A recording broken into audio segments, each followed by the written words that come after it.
This is a Tailwind CSS crash course. In this video, you're going to build this website here, which is Bowler Boutique. It's an e-commerce website which has this landing page here. You can log in as well. So you have your sign in page, and we also create the register page. If we go back into the home page, you can see here what we're going to be implementing is all of the Tailwind CSS styles and classes, and we're going to be going through all of the docs in this build. We also will be creating a modal, and we also have the light dark mode as well.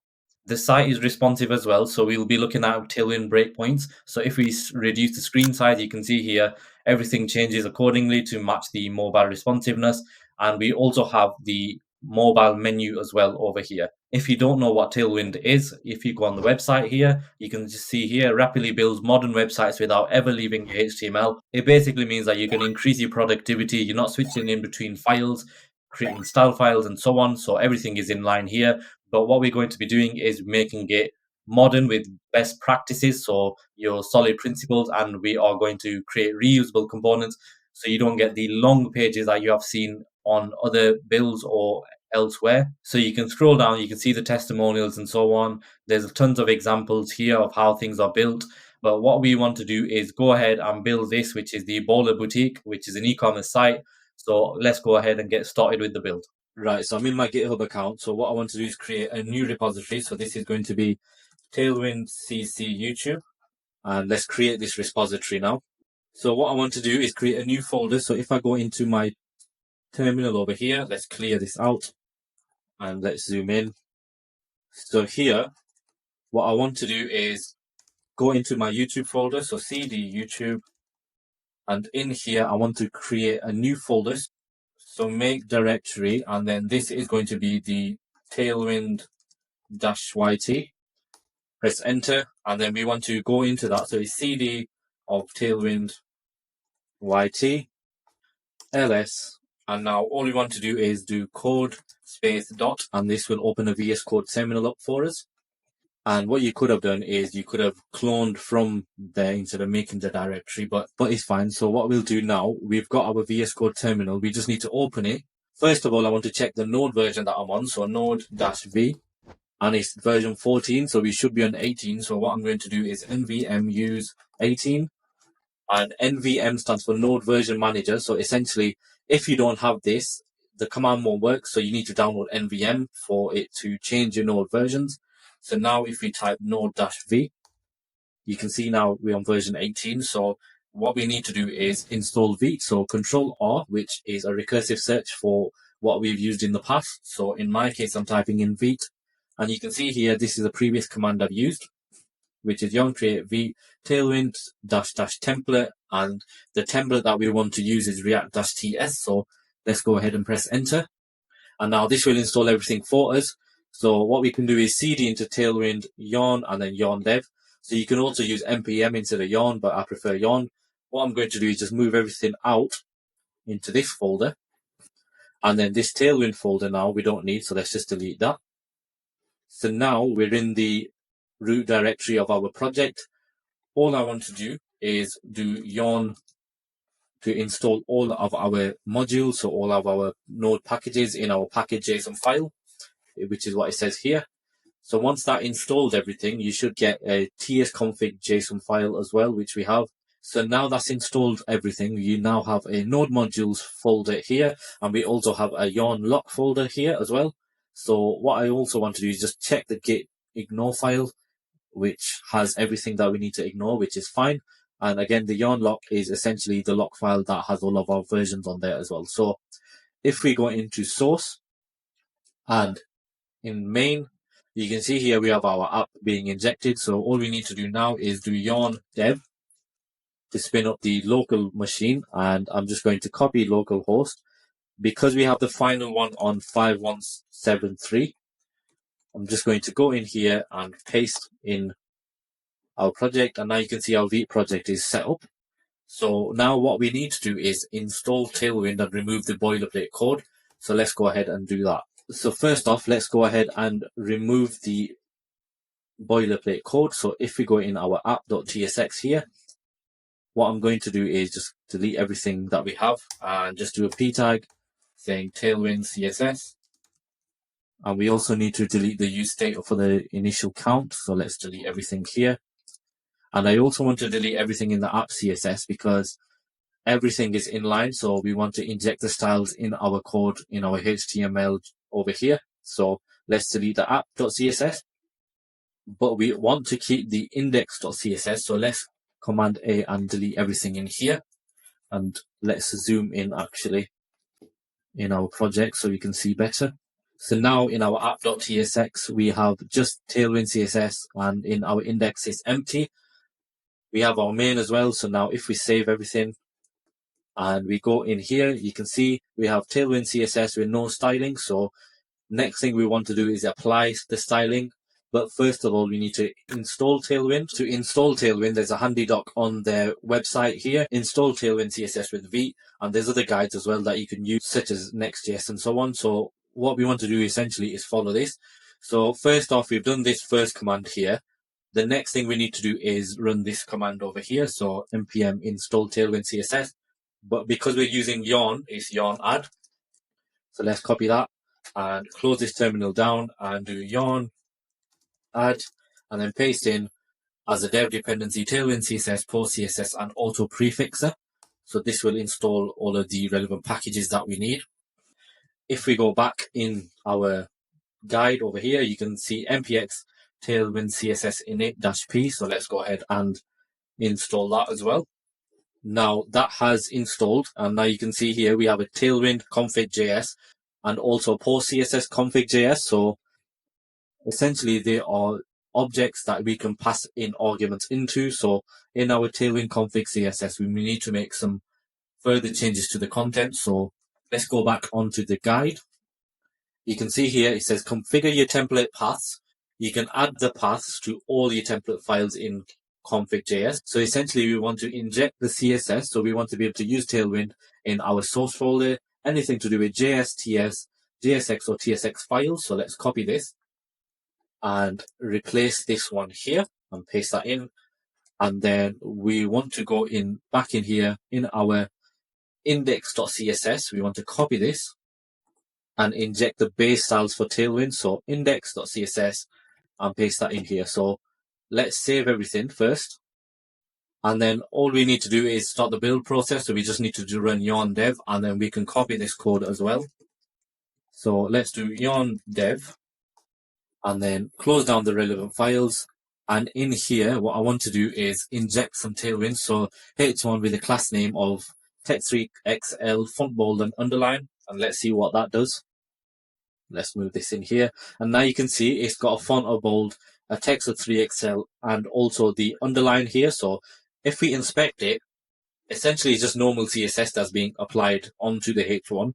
So it's just a shortened version of normal CSS. So here you can see text decoration line of underline, font weight of 700, and then the font size. So the text 3XL class has a font size of 1.85 rem and 2.25 rem. So essentially what it's doing is it's applying correct CSS. So this class here is a font size in rem values. So normally you would make the mistake of making in the px values, but essentially this object is what text 3xl is. If we go into the docs over here, you can see there's tons of examples of how we can use everything in terms of our CSS. So in our case, we have the text. So again, you can search this and apply the relevant text styles that you want.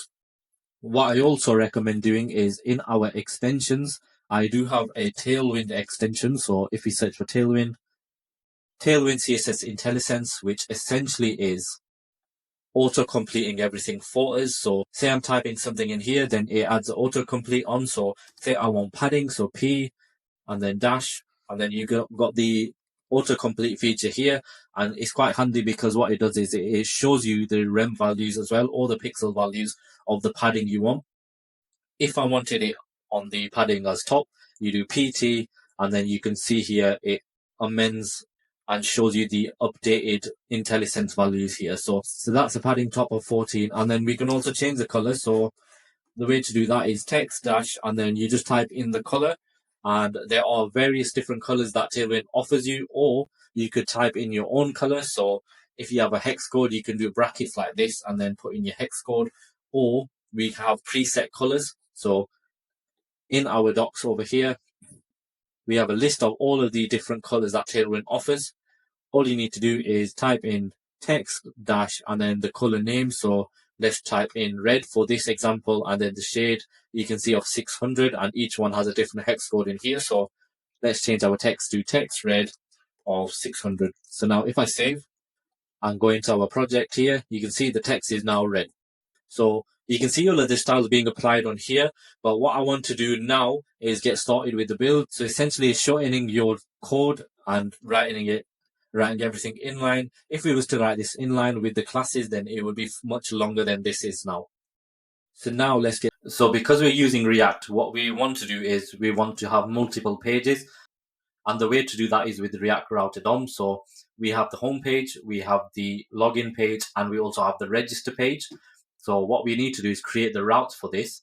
So let's go ahead and do that first of all. So what we want to do is install React Router DOM. So it's yarn add and react-router.-dom. So let's go ahead and do that.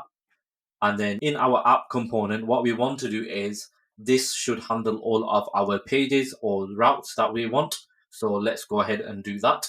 But before we do that, we need to wrap the app in a browser router. So in here, what I want to do is import browser router from React Router DOM. And then this essentially is saying that this is wrapping around our app. And then in our app, we are going to have the pages that we want. So let's go ahead and paste this in. So now we have our browser router wrapping the app. So the browser router is a higher order component. So if we hover over it, you can see here it takes in props such as the name, children, future, and window.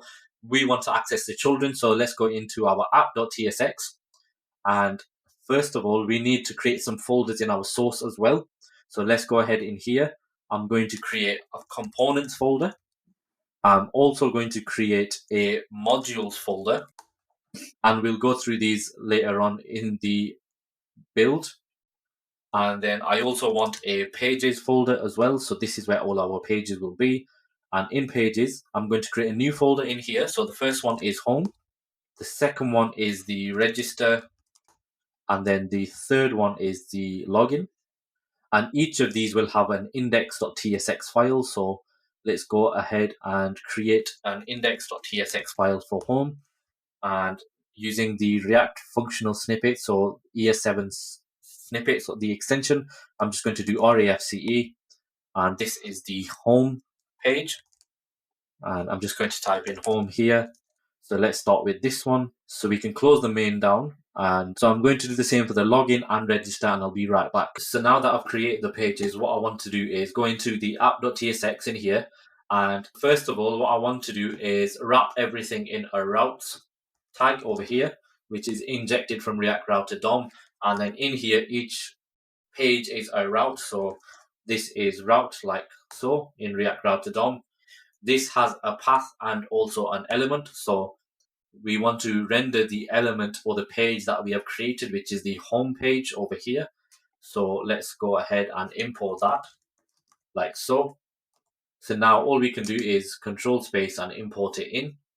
Now all we need to do is do the same for the other components. So we have the register and also the login component. So now I've injected all of the pages on the screen here, and I've also added a star, which means that any page that isn't these ones, essentially what we want to do is we want to show the not found page, but in our case it's just going to render a div with not found, so we won't be creating that in this build.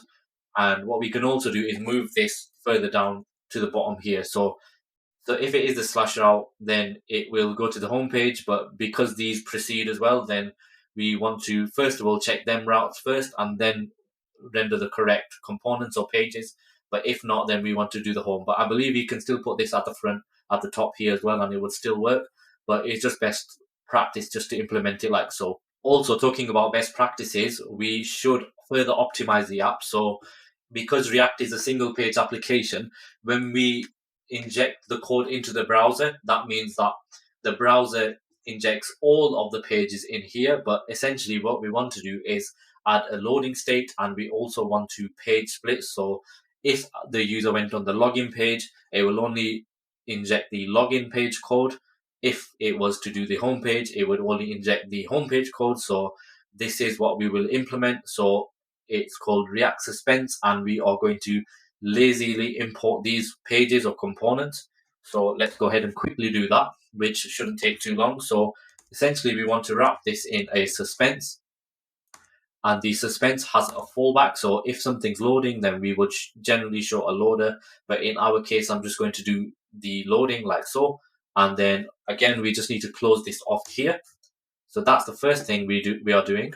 The second thing is we need to lazily import these. So I'm going to do the first one, which is const home is equal to react lazy, and then import it in like so. So import from pages/home. We just need to do the same for the login and the same for the register like so. So now if I delete these, and we just need to import React, and now we have optimized and created our pages in here.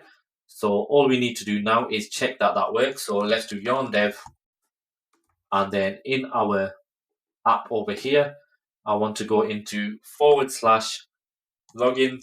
So as you can see, it says home, loading, login, and then we want to do the same for register. And you can see here it's showing the register as well. So let's close this off. So now what we're going to do is look at Tailwind itself and start creating the login page, which is this login page over here. So now we're going to create the login page, so this page over here. So let's go ahead and go into our login component. Now what we want to do essentially is, first of all, inject the HTML, so create a HTML tag over here. So let's go ahead and do that.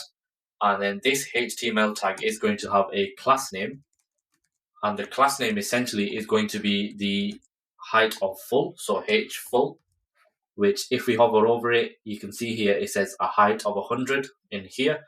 And then we also want the body, and then this body tag is going to render the children like so, and this is coming from React Children. So essentially the page is going to be a higher order component of the HTML and body. So in the body, again, we want to have a class name of hfull again. Now, what I want to do is I want to do this for each individual page. So what we can do is create this in its own separate component. So let's go ahead into our components folder and create a new file in here called page layout.tsx. And I'm just going to do refce. And in here, we want to copy everything we have and paste it in our return block over here. So let's save that. We don't want this login text. And then now we're having a few TypeScript errors, so we just need to fix them. So this is a react.fc, which is a functional component, and I want to initialize the props for page layout. So page layout props, and then children is of type react.react node. So we now need to pass this in as props. So you can either do it like so, or you can destructure the props, which I prefer doing. So in here, I want the children as a prop, and then we need to pass this page props into the functional component here, like so. So now if I save, you can see here we have a HTML and the body tags being rendered, and then everything that wraps page layout is being rendered in the children here. Now all I need to do is copy the page layout, and instead of all of this, we just need a page layout tag wrapping all of the children like so, and we just need to import it now. So now we have the login page. As you hover over it, it says property children is missing in type page layout prop. So let's go ahead and implement the children. So now what we want to do is implement the first div. So this is going to be a div. So it's going to take the height of the screen, and it's going to be a display of flex because we are going to have one child and two childs. So let's go ahead and implement the code for that. So div, and in this div, we're going to have the class name of flex, and it's going to take flex1, so the entire available space, and then the min height, so min h, is going to be of screen. So now if you see here, you have a display of flex, so that's what we use for flex1, which means flex1, and then the minimum height is 100 VH, so that's what screen is. Full will be the 100%. So if I change this to full, this will now be 100%, but we want the screen. So, and to emphasize that we are taking the screen, what I want to do is add a background. So BG of red, and in IntelliSense we have the option. So I'm going to choose 800. So now let's save. And if we go into our project over here, we just need to go in the login page. And now you can see it's taking up the full screen. We don't have any overflow or anything, and it's all red here. So that is the first section complete. Now inside the div, we want to have two divs. So the first div is going to be the left-hand column. So what we can do is put comments in here. So left-hand column, and then also we want the right-hand column. So the right-hand column will be quite easy to implement because it's just a picture or an image. So let's do left and then right. And now what I want to do is put in the background here for the left into the background color over here. So now let's save. Now you can see this section is the left-hand column, and then the right is taking the flex of 1. So we essentially need to make that a little more even. So let's go ahead and do that. So what I'm going to do first of all is bring in our asset. So let's do the right-hand column. So now we have a login background picture, and we also have the logo over here. So let's import the login background picture and then render that in the right-hand column. So let's go ahead and do that. So import, I'm just going to name it login BG from the assets folder, like so. And then all I want to do now is render an image. The source is going to be the login background that we have imported in. And then the alt is going to be the name of the app, which is the Bowler's Boutique. So now let's save that. And in here now you can see the image is imported. So it's taking up the entire height because the height is, or the minimum height is of 100 VH. What we want to do is we want to move this to the right, and we also want to add in the text or the form over here. So now we've added the right side, which is the background image, onto the page. We now need to add in the left-hand side, which is this form over here. So let's go ahead and implement that. So in our left-hand column, now what I want to do is I want to split it out into a further component, or I could do separate components in here. First thing we need to implement is the logo, which is this logo over here. So let's go ahead and add that in. So this one's quite simple. It's just import the logo from the assets. And I'm just going to add the comment in. So logo, like so. And this is going to link to the home page. So we're going to use the link tag from React Router DOM. And this is going to be to the home page, like so. And the image is going to be the logo, like that. And we just close that off over here. So let's save that first of all, and then we just need to close off the div. So now if I save and go into our application, you can now see the bowl is being rendered on the page, but again, it's a bit too large. So what we need to do is add some styling on both sides of the divs here, so left and the right sides of the div. So before I do that, I want to handle the navigation in our application. So every time I have to hardcode the link URL in here, but what we should do is create an enum. So let's go ahead and implement that. So at the package.json level, I'm going to create a new folder called routes. And in here, I'm going to create an index.ts file. And I'm going to export a routes enum. And this is an enum. And in this routes enum, we are going to have an object of all of our routes in here. So we have the login page, the register page, and the home page, like so. So I just need to go in our app.tsx over here. And then instead of the paths we have, so I'm going to essentially replace the paths with the routes enums in here. And all we need to do now is import them in, but I just want to move the routes folder into the source folder. And now what we could do is control space, and then we can import in the routes enum, like so. So now it makes everything type safe because we're adding enums from TypeScript. So if I go back into the login page here, all I need to do now is I want to do routes enum. And then now we have IntelliSense because we're using TypeScript. So if I press the dot, and now we have the three options of the pages that we want. So in our case, we want to render it and link it to the home page. So now that makes it more type safe. So that is the optimization there that we need to implement. So now that's out of the way, what we want to do is style the left-hand column, so this column over here. So all we need to do is, again, give it a class of flex. So this is flex as well. This will have a flex of 1, so take up the entire space that it can take up. And all of the items inside will be flex direction of column. So you would do flex dash col, and you could also do flex col reverse, but this essentially is flex direction of column. We want to justify items of center, so it's essentially justify, and then you have all of these options here, but this is the one we want. So everything is placed in the center. So again, we're looking at responsive design. We want to make sure everything is responsive. And then we want the padding on the x-axis to be of 4. So px of 4, which is the padding left and the padding right of 1 rem. Again, this is quite clean because you don't have to type all of this in. It already applies it to the class. We have a py of 16 for now, and let's go ahead and see what it looks like. So in here, we now see a split now. So essentially this is taking up half and this is taking up half as well. We need to shrink that. So now what you might be thinking is this code here is getting a bit too long.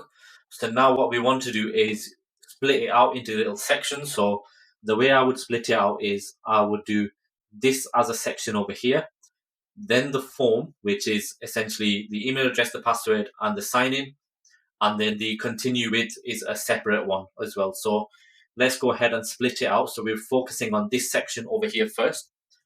And in our modules, I'm going to create a new folder in here. So this is going to handle all of the login components on the login page.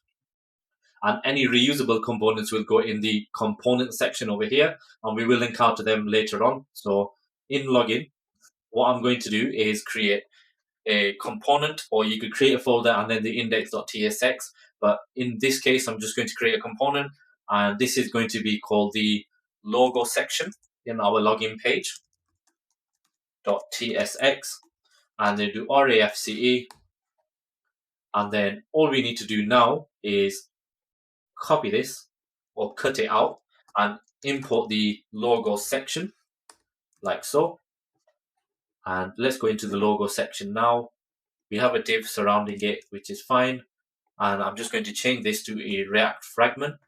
And we need to import the relevant items that we need. So routes enum, and then also the logo. So let's go ahead and import the logo, because essentially the page should take care of the page. So we don't want to have the granular level of detail within the page. So let's import the assets like so, and then let's just remove the relevant sections. Again, you could split this out as well, but because it's just the image, we're just going to keep that in. So let's just ignore that for now. So that's the logo section we're working on. So in here, let's go ahead and style the image. So the image needs to be smaller. So let's go ahead and do that. And this is quite simple. We just need to give it a height. So H dash and then the number that you want. So in my case, it's going to be a height of 16 and a width of auto. So if we save and check it out in our browser, you can see here that is the same size. So now what's happening is everything is justified as center. As we keep adding underneath, what will happen is everything will just push up naturally. So next thing we need to do is sign in your account, not a member, register now. So a H2 we'll do here, and then some text over here. So that's quite simple. This is going to be a H2, and it's going to say sign into your account. So now we're going to give this a class name. So the H2 a class name of a margin top of 8, which means there's a margin on the top to separate between the logo. You could also do it in here, create a div and then give it a gap, but we'll look at that later on. So a margin top of 8, a text of 2XL, a font of bold, which means it's bold, leading of 9. So if you hover over leading, it says here, it's a line height of 2.25 rem. We're going to give it tracking dash tight, which if we hover over is the letter spacing. So we're giving it a letter spacing of minus 0.025. So we're just tightening everything up. And then we're going to give the text a color of gray. So text gray, and the shade is going to be 900. So now let's save this. Now you can see here, sign into your account, which is how it looks. Now I just want to highlight there's many ways of using Tailwind. There are certain UI libraries that use Tailwind, and you can define your H2s globally, or you could do it at an inline level. So what I want to highlight in this course is that with Tailwind, it is meant to be inline, so let's focus on the inline, but there are other opinions where you can create reusable H2 tags across the site, which again is down to preference. So we're just highlighting different techniques that we can use. So we're just going to focus on its intended use for today. But again, if we pair it with the React solid principles, then therefore we will be able to reuse components. So therefore we can reuse certain class names as well. So let's go ahead and focus on the next line, which is the P tag.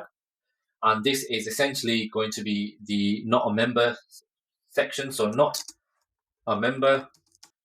And then this will be a question mark.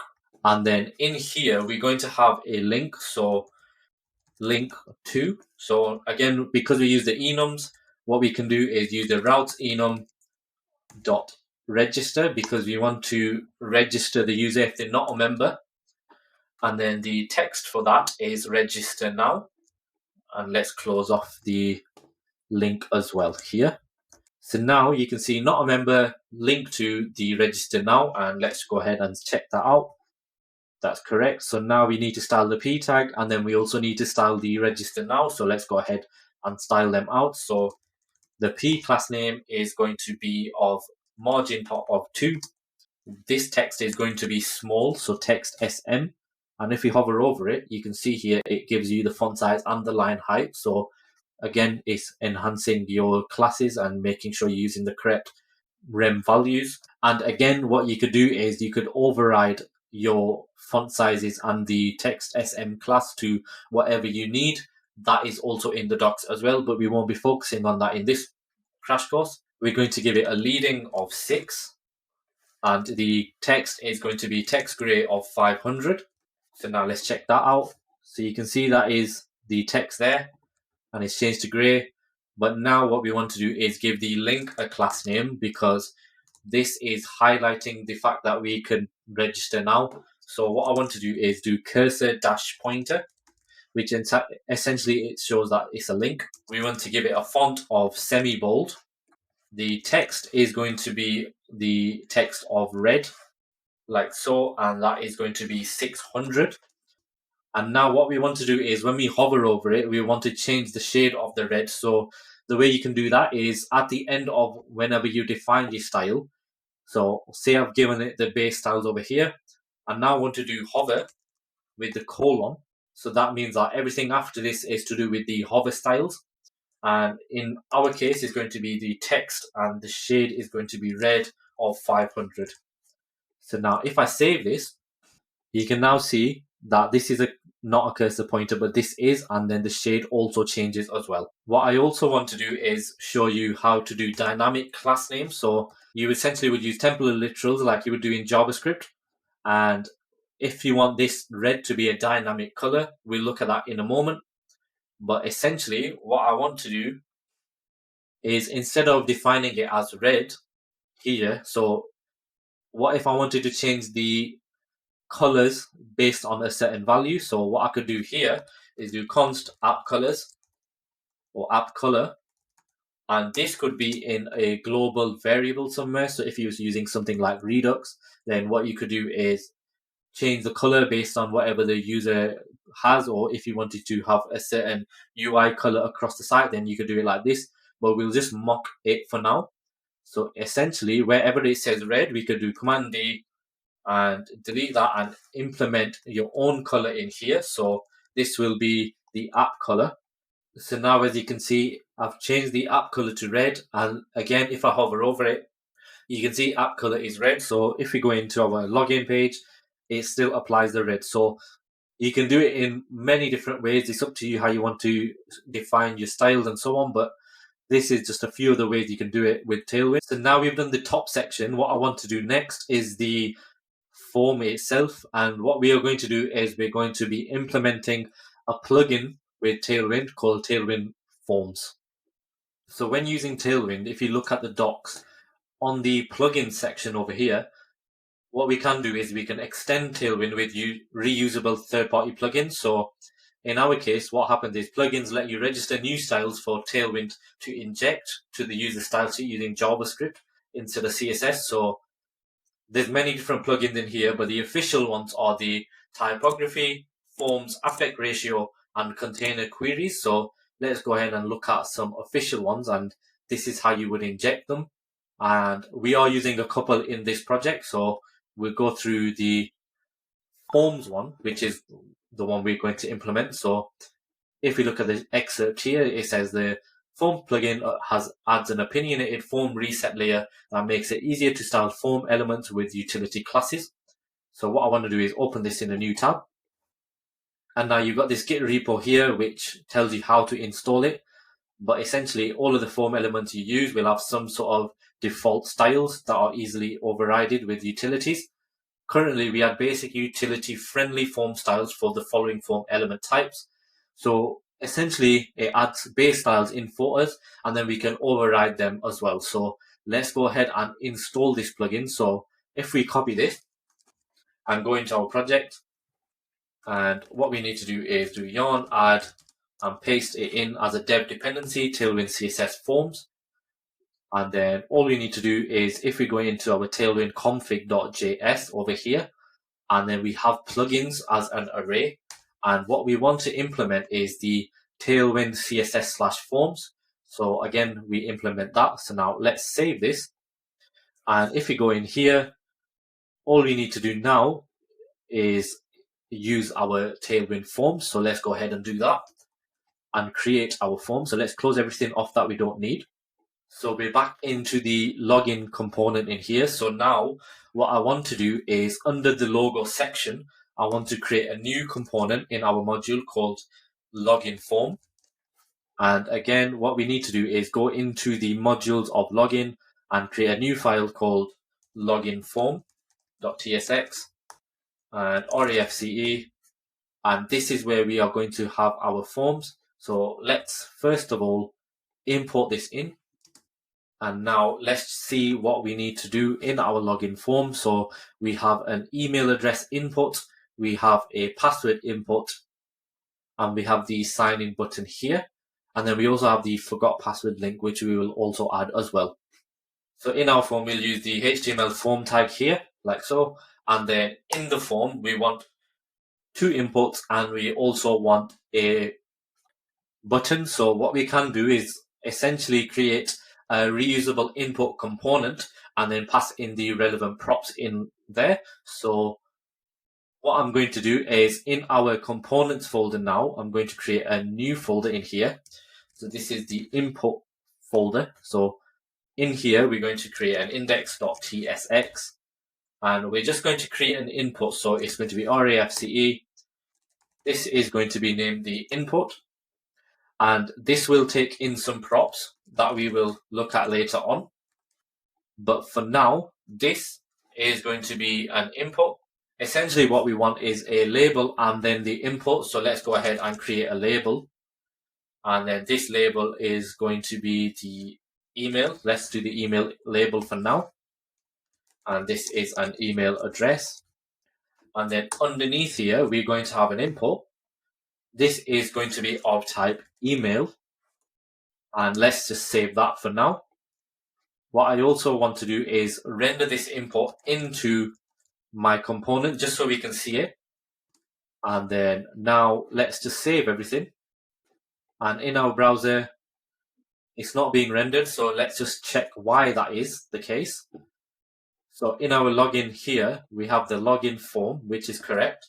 If we go into it, we have the form, which is rendering the input. And then the input is returning the div with the email address and the type of email. So what we now need to do is run the actual app. So yarn dev, because we installed the Tailwind Forms plugin.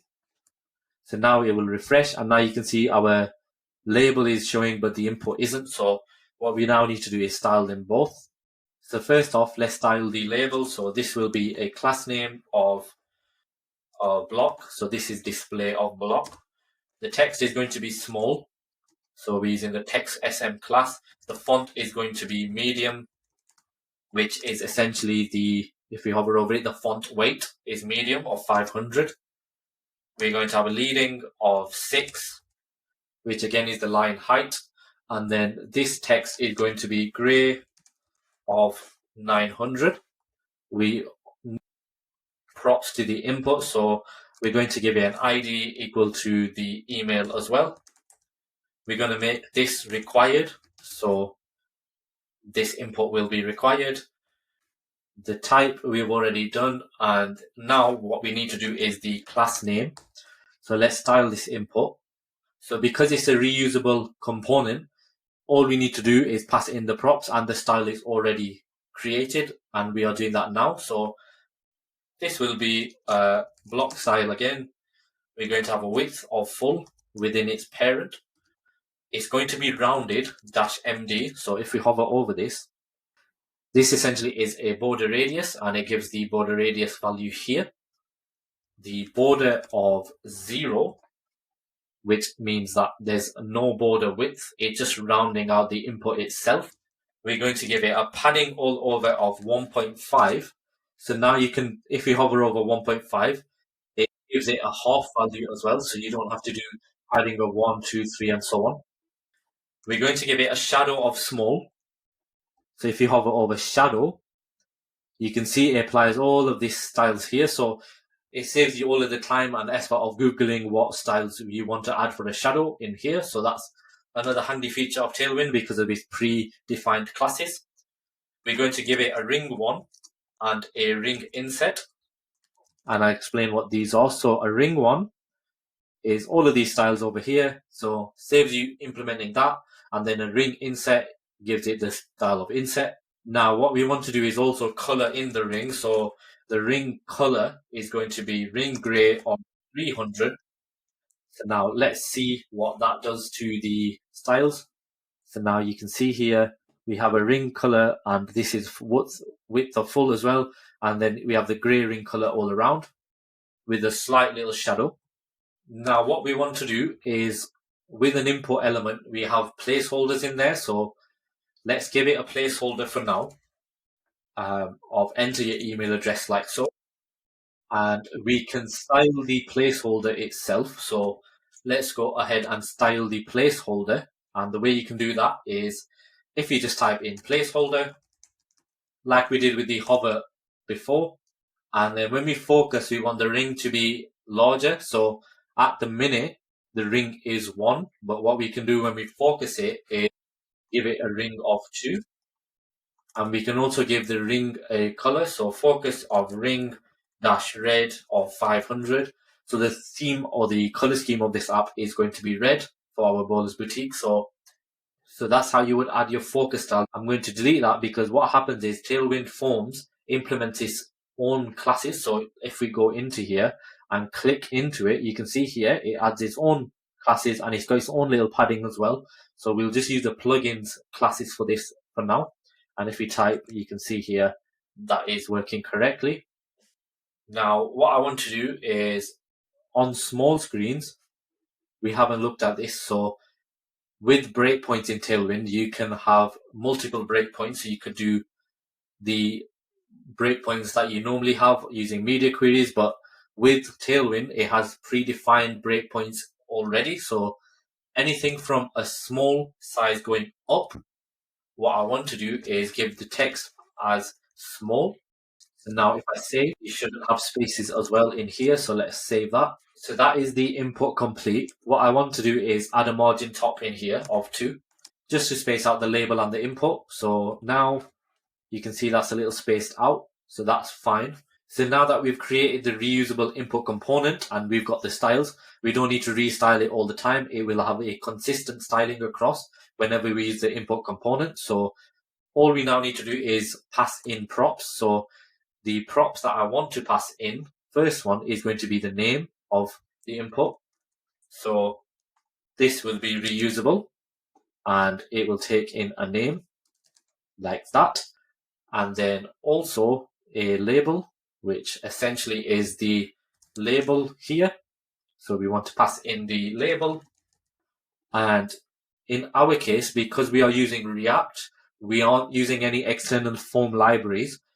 We want to pass in the piece of state that holds the value and the on change for the input itself, so we can extract the value from the input itself.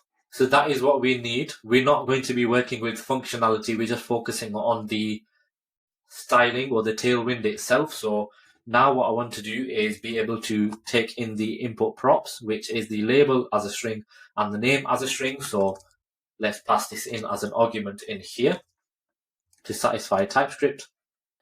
So now that is the login form created. What we now need to do is in our login form, we need to pass in the relevant props. So in here, now if we hover over it, it says it's missing the label and the name. So let's go ahead and do that. So the label in our case is going to be the email address. And then the name is going to be the email. And I just want to repeat that one more time, but in the next one is going to be the password, and then this is going to be password. So let's go ahead and check that out. So the email and the password is getting shown on here. This placeholder we can remove in our input component. So let's remove that, or you could pass in the name in here, but I'm just going to remove it for this one. So let's save that now. So now you have the email address and the password. As you can see, Tailwind Forms has been implemented because it adds the focus outline over there and the small little padding that we have here on the left. And it will also add it on the right as well. So now if I go back into the login form, we have the two inputs here. Now we just need the forgot password link, which is over here. So let's go ahead and do that. So this is an A tag, and the href is going to be blank for now. I'll just put a hashtag in for now, and then this is just going to say forgot password. And what we need to do is style this. So give it a class name of text sm, leading of 6, font of semi-bold. It's going to be red text, so text red of 600, and then when we hover over it, it's going to be text red of 500. So let's go ahead and check that out. So now what we need to do is move this over to the right. So that's quite simple. All we do is at the beginning here, we give it flex, and then we want to give it justify content of end. So it will be justify dash end, like so. So now if I save, you can see it's moved to the right. So that is this section complete. What I want to do is this form here, I'm going to give it some styling because it needs spacing out a little bit. So class name on the form, it's going to be flex and then flex direction of column. So that's flex col. We will now want to give it a gap of 4. So that separates each individual item out. And I also want to give it a margin top of 10. So now if I save this, that looks a little better. The last thing we need is the button. So let's go ahead and create a reusable button component. And again, this could be extracted into its own component, but because it's not reusable across the app, we can just leave it as it is up here. At the minute, we're focusing on the basic styles, but these are the most commonly used styles in your Tailwind app. So it's just getting used to them and getting comfortable with the syntax. So once we do that, then we will be creating more complex styles, as you have seen on our homepage, but we'll look at that later on. So all I want to do now is we've created an input that is reusable. We want to do the same for a button. So again, a button folder in the components and index.tsx, refce, and then this is a button component. And then this will be a button that we create. And this button will have a type. So we have type submit. So if we hover over it, you can see here, it's submit, reset, or button. So we'll pass that in the props. So let's pass that in here. So type is equal to type. We're not going to worry about the on click. So we'll just leave that for now. And then the class name also. So we'll worry about that later on. And then we also want the text within the button, so we'll pass that in here. Now you could create a separate types file for this. So like, let's do this now to handle the types. So it is types.ts, and we're going to do export type of the button props, and they will be the type equal to the union type that we have. So button submit reset, like so. And then also we would have the text, which is going to be a string. So let's close that off. We're not worrying about functionality in this build. So all we now need to do is pass this in here. So now all we need to do is style the button. So let's go ahead and add styles. But in order to add the styles, we just need to render it out in our login form. So let's do that. And this button is going to be of type submit. And then the text is going to be sign in. So now let's save that and check the styles out.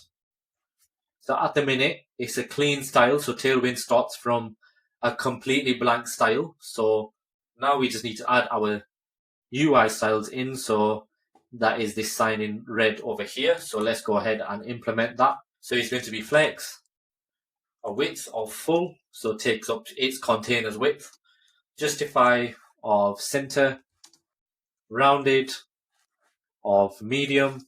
And now you can see the IntelliSense is coming in and it's helping a lot. This is going to have a background, so BG red of 600, a PX, so padding on the x-axis of 3, and then we can do PY of 1.5, text of small, which means the font small. We're going to give it a font of semi-bold, leading of 6, and then the text is going to be white with a small shadow. So now you can see the power of Tailwind because all of these are their individual classes. So for example, this shadow is this massive class here, and I personally wouldn't remember it, so I'll just pass it in the class that it already has. So that's quite handy. And now we want the hover style. So hover, and the background color is going to change when we hover. So BG red of 500. And this needs to be a colon here. So now if we save, you can see that button is complete. So now we can reuse the input and the button across the site. But more importantly, we have the form complete itself. So now I want to work with the two outer divs, so the left-hand column and the right-hand column. And we're going to be looking at the position style, so how you would use them in Tailwind. So let's go ahead and do that. So first off, on the left-hand column, what I want to do is shorten the width here on left and right side. So it matches this one over here. So let's go ahead and fix that. And then we want to make the use position absolute to fix this image to the right over here. But essentially make it the same as this one just here. So let's go ahead and implement that. So within this left-hand column div, I'm going to create another div. And this is going to wrap all of our components. And this div is going to have a class name of MX auto, which is a margin of auto on the x-axis, a width of full, and then a max width. So this is how you do it. So M max dash W for width, and then dash again, and then we want to say small, like so. And we'll just leave that as it is. So let's see how that looks. Now that looks better. So all we now need to do is make this image larger, and then that will fall into the correct place. So on our right hand column, so let's expand this out. We have an image. So the div surrounding the image, we'll style that one first. Now the outer div is going to be our position relative because the inside one is going to be absolute. And the way you would do that is instead of just typing position, you would just say relative, like so. And it's going to be hidden, which means display of none with a width of 0. So this div is going to be hidden essentially. And this is going to be flex of 1 with that set. And then the image is what we need to style now. So let's check what that's done. It's done nothing here. So essentially we need to give it a relative area, and then we can absolutely style it. So let's go ahead and do that. So in the image, we want to give this a class name. And this class name now is going to be absolute and an inset of 0, like so. It's going to have a height of full, which means a height of 100%, and a width of full. And then finally, the image is going to be object of cover. So this is the same as object fit of cover, but it's just shortened out. So let's save that and see what's happened. So nothing's happened, and that is on purpose, because what will happen is when we shrink to a smaller screen size, it's just going to show this. When we go on to a larger screen size, it's going to show the image. So if we go into our final one here, if we inspect, and let me shrink this screen. So as you can see, the styles go from the smallest up. So now we will be looking at media queries. So when we expand the screen size, then the image is shown. Otherwise, on smaller ones, it's not. So it's quite simple to do. So let's go into our code. So first it's hidden, as you can see, but then on large screens, you want to show it. So all we need to do here is give it a display of block, and then this will show the image on our screen. So let's go in our project, and now you can see it's shown. And when we go on the inspect, it gets hidden. So that has worked correctly.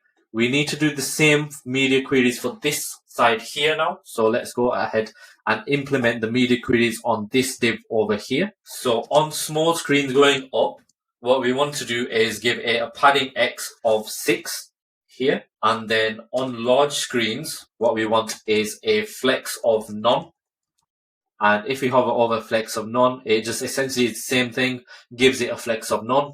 And then on extra large screens, we want to give it a padding on the x-axis again of 24. So it's a further padding in here. So let's save that and check what's happening. So now you can see the image is larger and this is falling into its natural place. But we just need to do the inner divs media query styling now as well. So let's go ahead and add that in. We have a max width of small, but on the large screen, we want to give it a width of 96, so W-96. So on the larger screen, it's going to be a bit wider than it is currently. So let's save that. And now you can see that that is the exact same as this one over here. We are missing these. So what I'm going to show you next is how you can implement SVGs within your buttons as well. So what I'm going to do next is implement this bit here. So how we would add in the lines and the continue with and so on. So we will do that. So now we've looked at how to position with relative and absolute. We just need to do the same again for the bottom section here. So let's go ahead and implement that now. So in our code, in the login form section here, I'm going to create a new component. And this component is going to be continue with Google like so. So let's create this component now in our module login. So new file in the login module called continue with Google, REFCE. And in here, I want to add a span of or continue with. So let's go ahead and import this into our component. So that's imported. So now let's save all. And now we should see the or continue with here. So what we need to do is add lines on each side and center it out. So let's go ahead and do that. First of all, I'm going to give this a class name of margin top of 10, just to space it out a little bit. Now what I want to do is create a line going all the way across here, and then the text will be above it. So what we'll do is we'll do a relative line and then absolute positioning on this text here. So let's go ahead and implement that. So let's create a div, and this div is going to have a class name of relative, and then the inner div is going to be of position absolute. So let's go ahead and do that with an inset of 0, and it's going to be display of flex, and the items are going to be of center. What I also want to do is add an aria tag in here. So it's going to be aria hidden of true, because essentially this is just a line, so we don't need to let screen readers know about it. And then within this absolute container or within this div, I'm going to create the line now. So this is a div with the class name, and this class name is going to be our width of full. So the width is going to be the line going all the way across, and this width is going to be a border top. So border dash T. So we've declared the border top, and now we need to do the border color. So border color is going to be gray, and we'll be doing 200 like so. So now let's save that and check it out. So we have the line. Now we need to move this continue width over here in between. So let's style the span. So the span is of class name. It's going to have a background of white, so it overrides the line color. It's going to have a text of gray of 900. And then finally, we just need to surround the span in its own div. And this div is going to be of position relative. And this is the display of flex, justify of center. So justify items, putting them in the center. The text is going to be small, and the font is going to be of medium. So that's 500. And then finally, leading -6. So now let's save this and check this out. So now you can see it is implemented correctly. Now there's something I'm missing, so let's go ahead and debug what I've done wrong here. So all you need to do is click this, and then you can see the styles being implemented. So the border is on the top, which is fine. What we need to do is change the margin on the span or the div itself. So let's add margin top of -2 px or -12 px. So there is an issue. So essentially, this inner div is handling the line across. We just need to move this line here down into this div here. So the relative is there. So let's save now.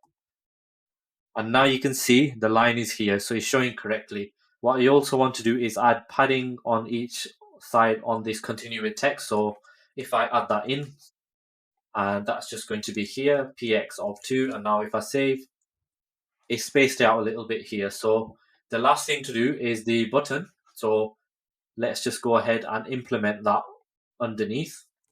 And I'm going to add a React fragment in, so it's both in the same file. And we can add comments in. So this is the continue with. And then now I'm going to add in a comment for the button.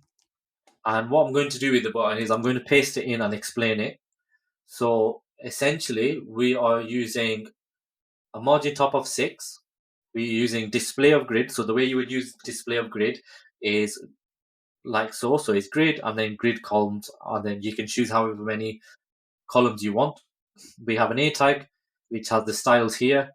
We are hard coding the background color. So this is how you would do it with a hex code, like so. This SVG over here is the Google SVG that I'll show you in a moment. And then also the text here. So let's go ahead and check that out, which is here. So now when we hover over it, you can see here the Google has a hover class as well. So essentially it's the same style. The black is, the only difference is the black has a hard-coded hex value in here like so. And we are using grid here. So let's just say this is a 2-column grid, and the button now will go into half. So let's see that. So now you can see here is going into half because we made it as a grid. So that is how you would also use grid. So let's go back onto this one and save. And now that is the login page complete.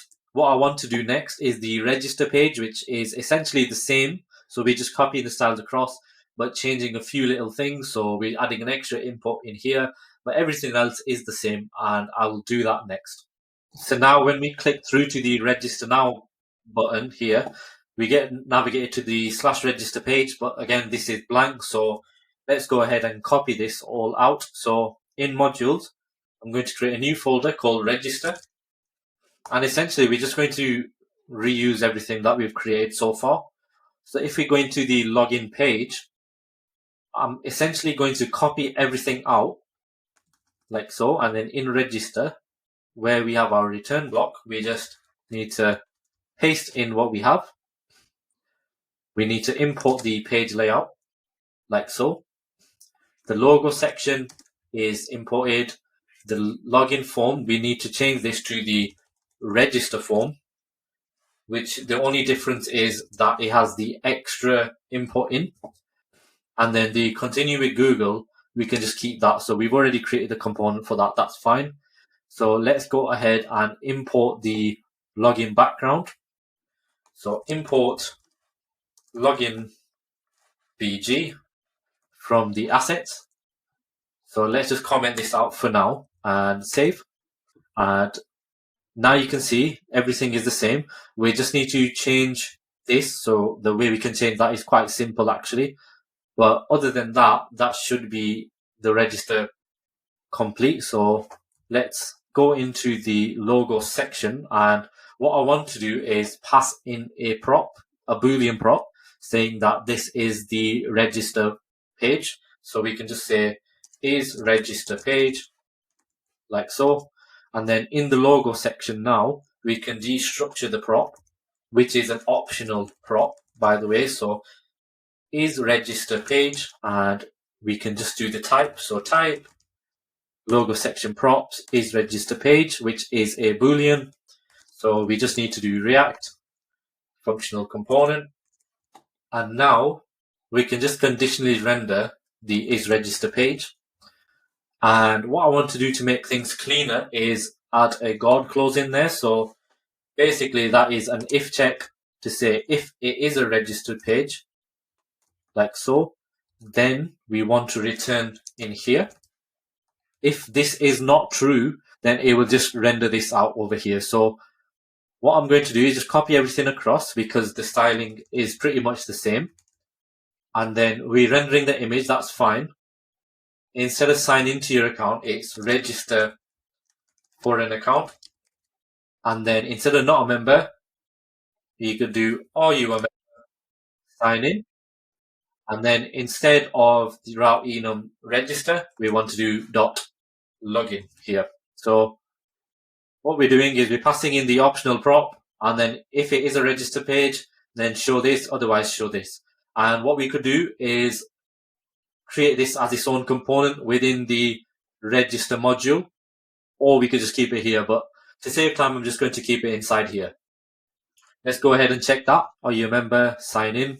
We should just change that text. Are you a member? Sign in. And then if it's the register, if it's the sign-in page, then that text changes here. So we just need to do the same for the form.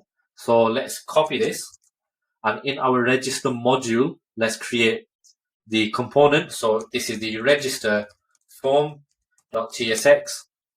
Paste in the login form, command the register form.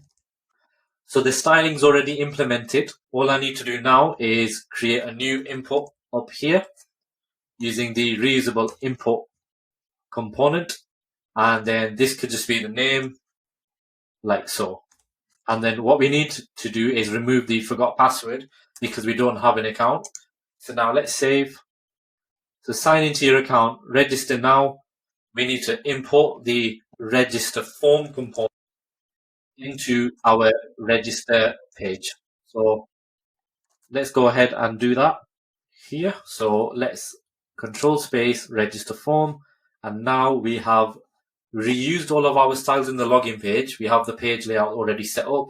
And then what we have done is created the register for account page as well. And we also have the sign in page. So now what we want to do next is create the home page here. So next we'll create the responsive. Right, so we're on the home page now. So we've completed the login and register page. What we want to focus on next is the header here. So this header is responsive. So when we shrink it down, it goes to this mobile menu over here. And we want to create this sidebar as well here. So let's go ahead and implement that. Once we've done that, then we'll add the light dark mode functionality after as well. So if we close this down and go into our app, and in our pages section here on the home, we want to go into here. First of all, we want to import the page layout. So let's go ahead and do that. And then we want to create a header component. So let's add the header component. And we need to create that now. So let's create the header component. So in components, I'm going to create a new folder called header. And in here, I'm going to have various different files. So we're going to split it out into a few files. So we'll have the desktop header and then the mobile header. But first of all, I just want to create the normal header. So index.tsx, reusable, and this is the header component itself. And this is going to have some state in it as well. So let's just, first of all, add the React functional component in here, because we will be passing in some props when we have the dark mode theme. So first of all, we have a div. We want to change that into the header. And then inside the header, we're going to have the desktop header and then the mobile header as well. So let's first of all do the desktop header. And this is going to be a component in itself. So let's do that. And we'll close it off for now. And we also want to do the mobile header. And again, this is going to be a component in itself.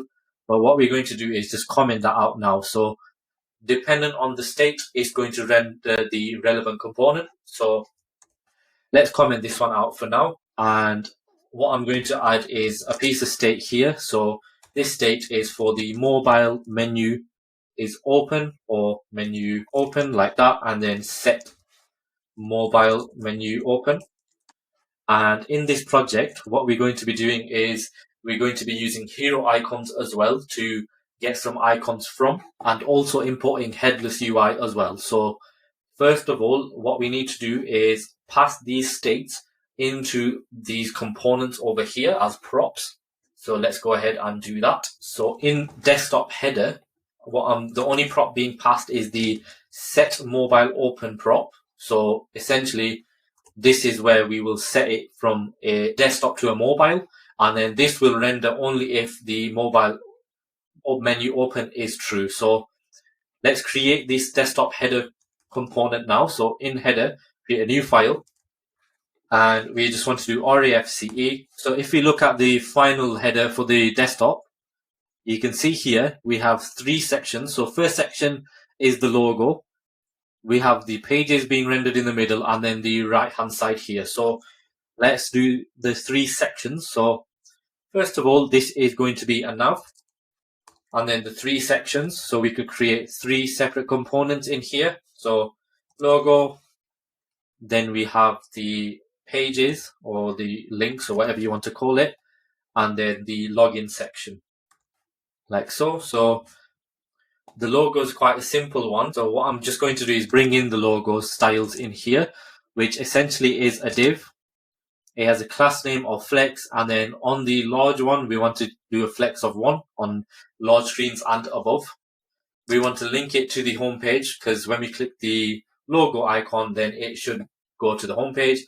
And then we just need to import the logo here, but essentially the height of the logo is a height of 10. So let's import the logo from the assets. So now save. And in our app, we now need to pass in the header component onto our home page. So on our home page, we need to import this in and now save. So now we need to fix the errors in our header components, which is essentially importing this in. And then we also need to receive this prop. So let's copy this. That's the type. And let's declare the types in our types file. So we have all of the types for the headers in here. So export type for the header props, or should I call it the desktop header props. And this is the only type it's receiving, which is the set mobile menu open. So let's go in here and accept this as a prop. Now we need to do react.fc and receive the prop that we have created here, or the type of prop in here. So paste that in there and import it in. So that's the error. And the handy thing with TypeScript is it shows you what files have errors in them. So we're not using that for now. So let's just ignore it. And then this one we can just ignore as well. So let's save and see if it's being rendered onto the page.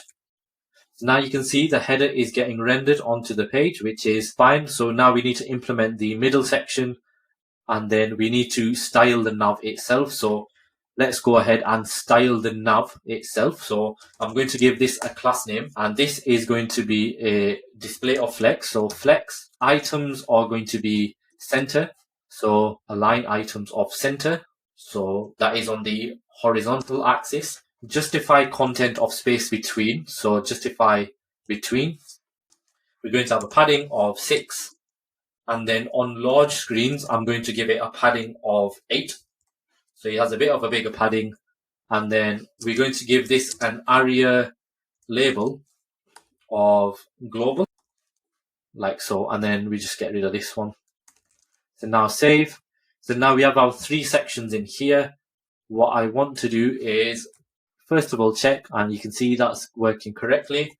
And to verify that, we'll give this a background for now of red 600, just to show you that that is the header being rendered onto the page. So because we've done justify space between, what we now want to do is add the menu icon next.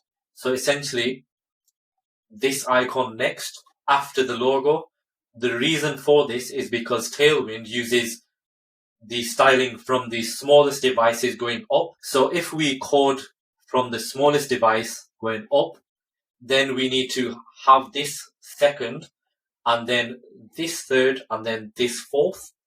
And what we would do essentially is the state that we are passing in as a prop is for this menu here to show the mobile menu being open or not.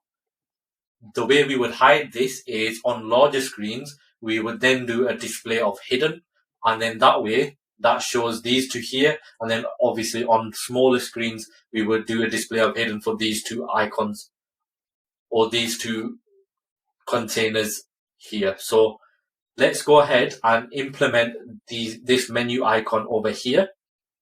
So if we go into our code now, what I'm going to do is create a new div. So in here, we would need to create a new div, but what I'm going to do is create a new component. This component is going to be called the menu icon, like so. So let's go ahead and create this component. So new file, menu icon.tsx, refce. So now this menu icon, to ensure what I've just explained is correct and make sure that this is hidden on a large screen and above, all we do is give it a class name. And first of all, this is display of flex. And then using the media queries, we just want to do LG. And on large screens, it's going to be hidden. So that's all you need to do. And then now what we need to do is create this. So what we would do here is create a button, because that's what it is. And inside the button, I'm just going to have the bars 3 icon, and we need to import this from the library of hero icons. So let's go ahead and do that. But essentially, this icon is going to have a height of 6 and a width of 6, and this is going to be area hidden of true. So let me just first of all install the hero icon. So yarn, and I believe it's hero icon /react. So let's add that in. So that's going to install. So now all we need to do is import this in from hero icons. Now you can see it's there. So if I save that, and now what I want to do is style the class for the button, and the button class name, I'm going to give it a minus margin. So the way you would do a normal margin is m dash and then 2.5. So that's how you would do a normal margin of 0.625 rem, but I want it to be minus. So all you do here is give it a minus, and then you can see here now it's changed to minus 10 pixels in there. I'm going to give it an inline of flex, which is display inline flex. Items of center, justify center. So this is align item center and justify content as center. Rounded of MD, which is for the button. And then a padding of 2.5 all around, and finally a text of gray of 700. So this makes the icon gray. And for accessibility, what I also want to show you is if we create a span here, and this is for screen readers, so it will be open main menu. So now if I quickly render the menu icon in the desktop header and show you what it will display. So now let's save all, and then I want to do yarn dev. And if we go into our app over here, it's just going to quickly refresh. And let's make the So as you can see now, it's showing the large screen, but when we scroll down, you can see here now the icon is showing. And we also have the open main menu. So essentially we want to make the site accessible, but we also don't want to show this. So when the screen readers read this icon here, we want it to say open main menu. So all we need to do for this class name over here is give it a class name first of all. And this is the class name screen reader only. Now, if I hover over it, this is the class it shows. So essentially it's hidden, but it applies to the screen reader. So now if I save this, it's hidden there, but it's applied the style. So it is there. So if we go into our code here and we need to see this span over here, which has the class of screen reader only, which again applies the styles over here. So all we want to do now is when we click this, we want to set mobile menu open to true. So essentially the sidebar over here. So the way we would do that is we would just pass in the props down into the menu icon. So let's go ahead and do that. So all we need to do is react.fc and we need to create the prop. So first of all, we have this here. So in our desktop header, we go further into it. And then in our menu icon, we want to pass it in. So this is prop drilling, which again has its pros and cons, but because we're not using global state management in this app, we're just going to have to deal with it. So we're passing in set mobile menu open in here.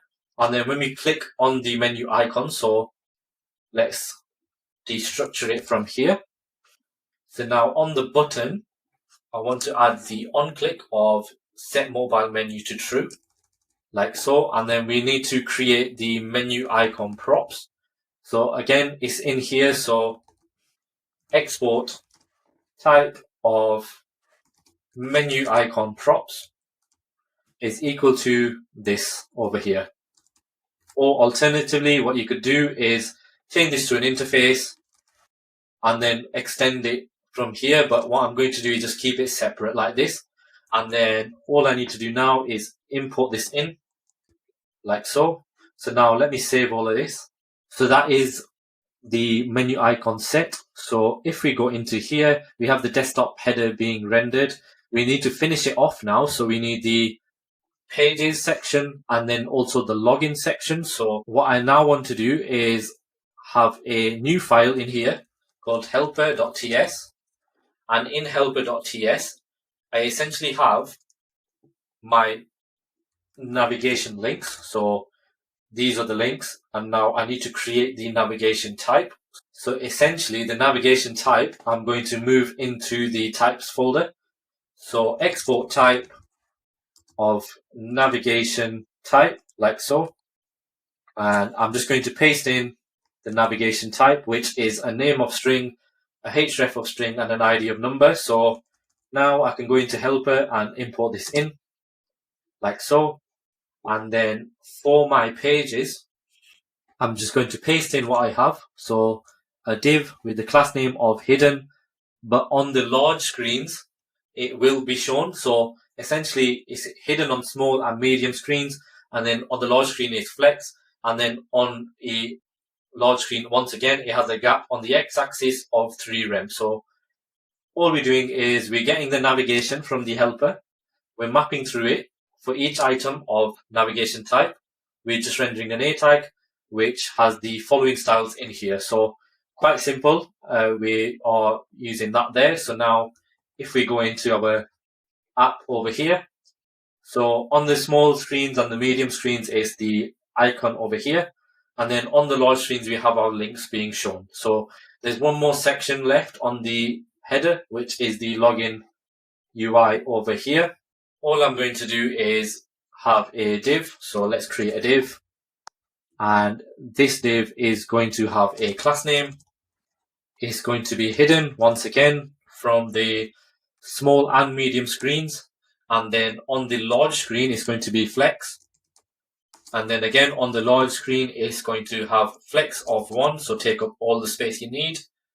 And then again, on the large screen, it's going to be justify end. So move everything to the end of the page. So justify end.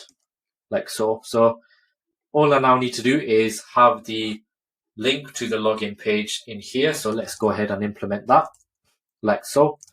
So this has the relevant class names. And now what I want to do is add the toggle component here, which would render the light dark mode theme, but I'll leave that for now.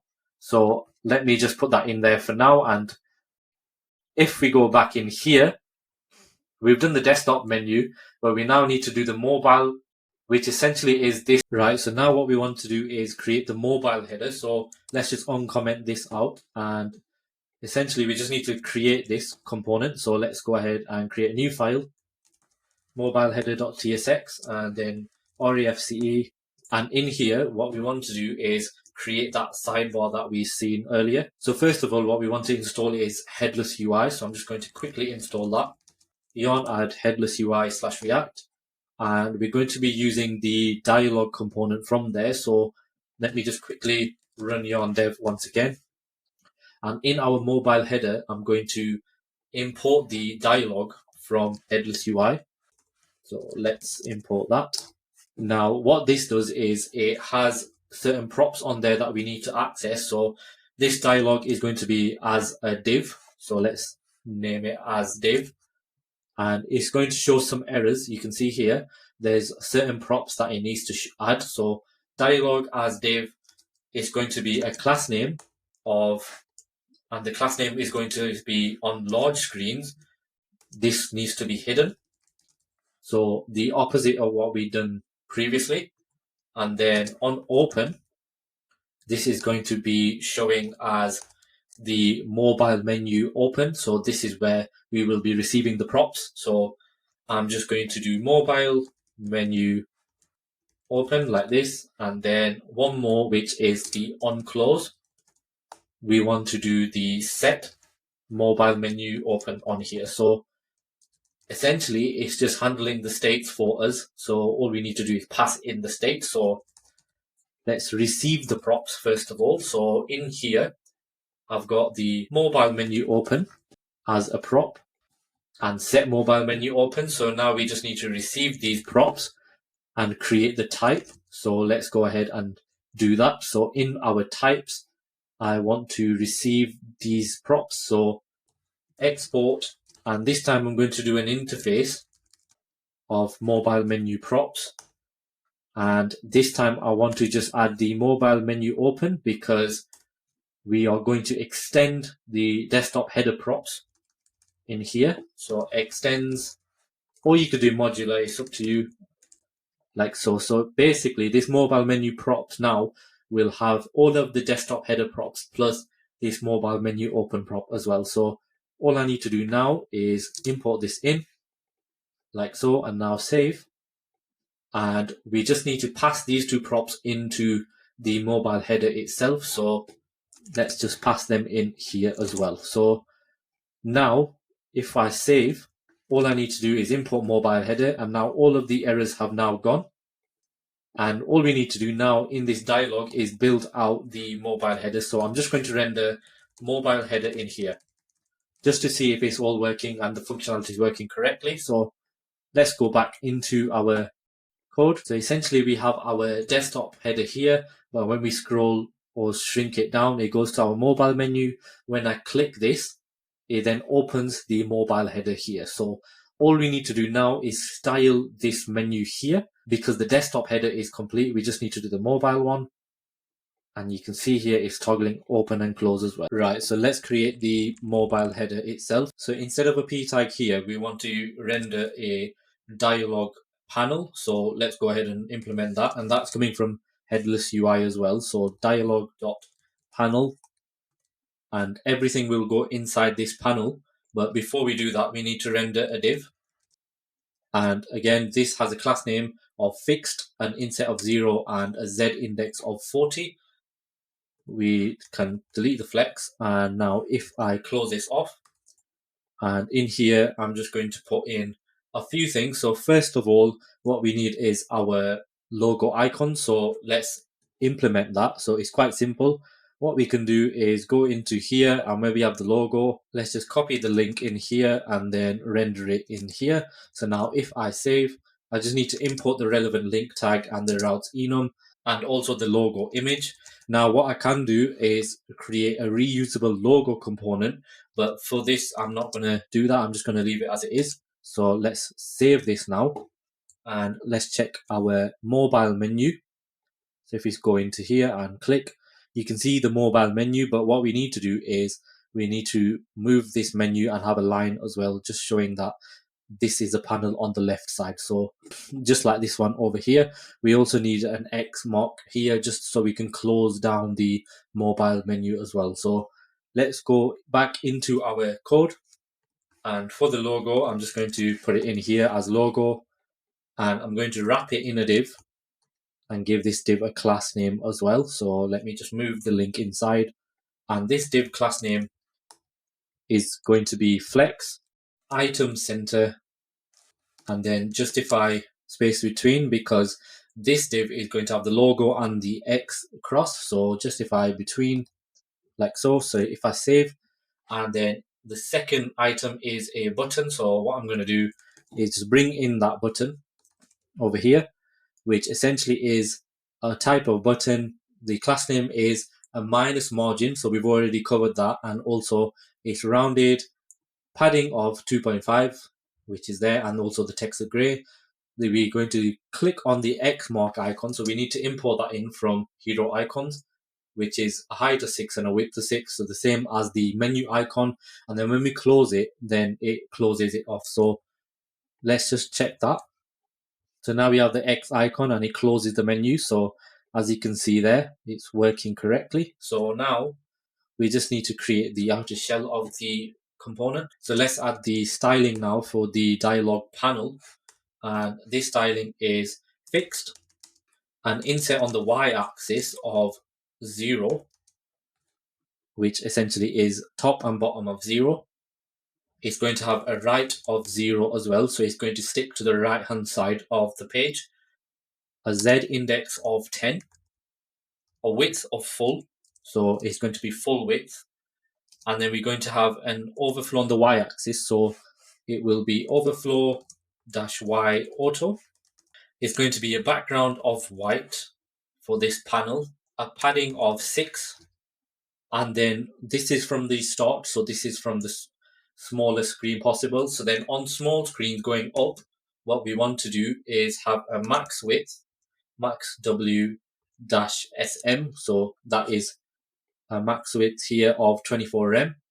Then we're going to have a ring of 1 and then a ring gray of 900. So essentially it's going to have a gray border. So now if I save, now the menu should look a little bit better. So if I go in here, you can see now it's got the border and everything is working in there correctly. So now it's just a case of rendering out the content once again. So I won't go through this. I'll just paste it in and we can see what happens. So we got the logo. That section is complete. So now after the logo, what I'm going to do is paste in the rest of the content and I'll go through it.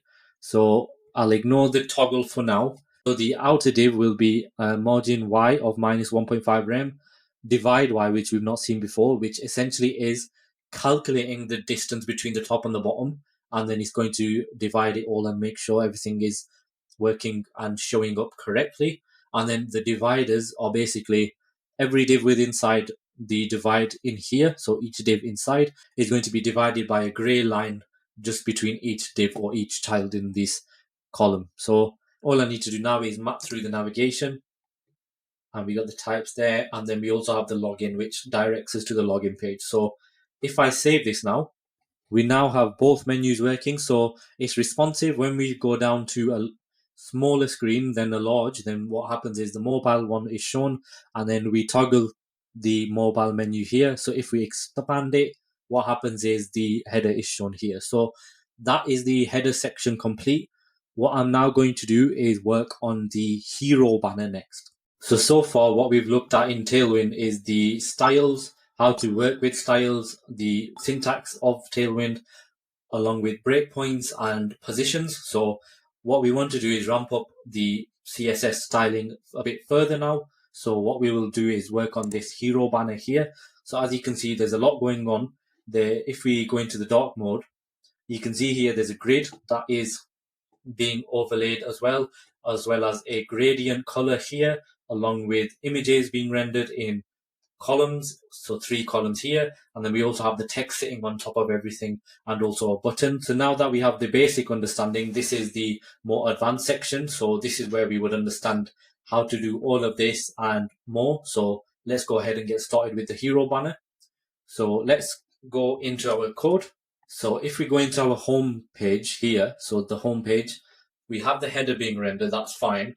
Now what I want to do is render the hero banner. So that is what we will do next. And then we also have the product. So that will be the last thing we do, but that will be more to tailor towards the grid element. So if we do the hero banner, what I'm going to do is create a hero module. So let's go ahead and create this. So if I go into my modules, I'm going to create a new folder called home. And in here, I'm going to create another folder called hero. And in here, I'm going to have multiple components, but first of all, it's going to be index.tsx. So now RAFCE, and this is called the hero banner, like so. So now if I save this, all I need to do is import it in here on the home page. And then what I want to do now is I've got the div. So let's get started with the hero banner. So first of all, I have an SVG. So this is the grid that we've looked at, which is these lines over here. So essentially what happens is I want to layer it up. So we have a few layers. We have the background color, we have the SVG, and then we have the content sitting on top of everything. So the text and the images are the last layer of content that we will add on. So let's add the grid on first of all, and this will have a set height. So as you can see, it goes up to about here. So let's go ahead and implement that. So essentially, this is going to be an SVG that we have. So all I can do is bring in the SVG in this div here. But before I do that, I'm going to create another div inside. So this div is position of relative. So class name, and this is going to be relative. And we're also going to have isolate on there. So if we hover over isolate, this basically means isolation of isolate, and this is position of relative. So now inside here, what I want to do is bring in the SVG of the grid that I have. So let's paste that in. Essentially what it is a SVG image that has the absolute class within the relative div that we have. It's got the insert x of 0, a top of 0, a z index of -10. So the SVG itself is going to sit behind everything. A height of 64 rem, so that's how high the hero banner will be. A width of full, so it's going to go all the way across. A stroke of grey 200, and then we also have the mask image, which essentially is a radial gradient. So it's going to add this gradient onto the image itself. And then defs, anything within the defs and the SVG, it basically is the pattern that we see before us. So let me save this. And now you can see the lines. So we have lines in here. If I just hover over it further. So this is the SVG here, and it covers the entire thing. So from the header all the way down, as we mentioned, the height is 64 rem. So now what we want to do is add extra gradient behind this, similar to this one here. So let's go ahead and do that. So back in the hero banner, I'm going to close this SVG image. So this is the grid SVG. And then underneath here, I'm going to add the colored gradient. So this is the colored gradient next. And what I'm going to do is create a new component for this. So this is the gradient.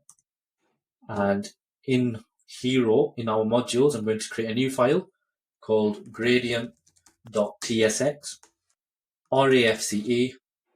And then now we have the gradient component in here. All I want to do is we want an outer div and an inner div. So this one's going to have a class name, and this gradient is going to be absolute. So if you remember, the outer div in here is of relative. So here, I'm just going to import this as well. So this is going to be absolute. And then we're going to have a left of half.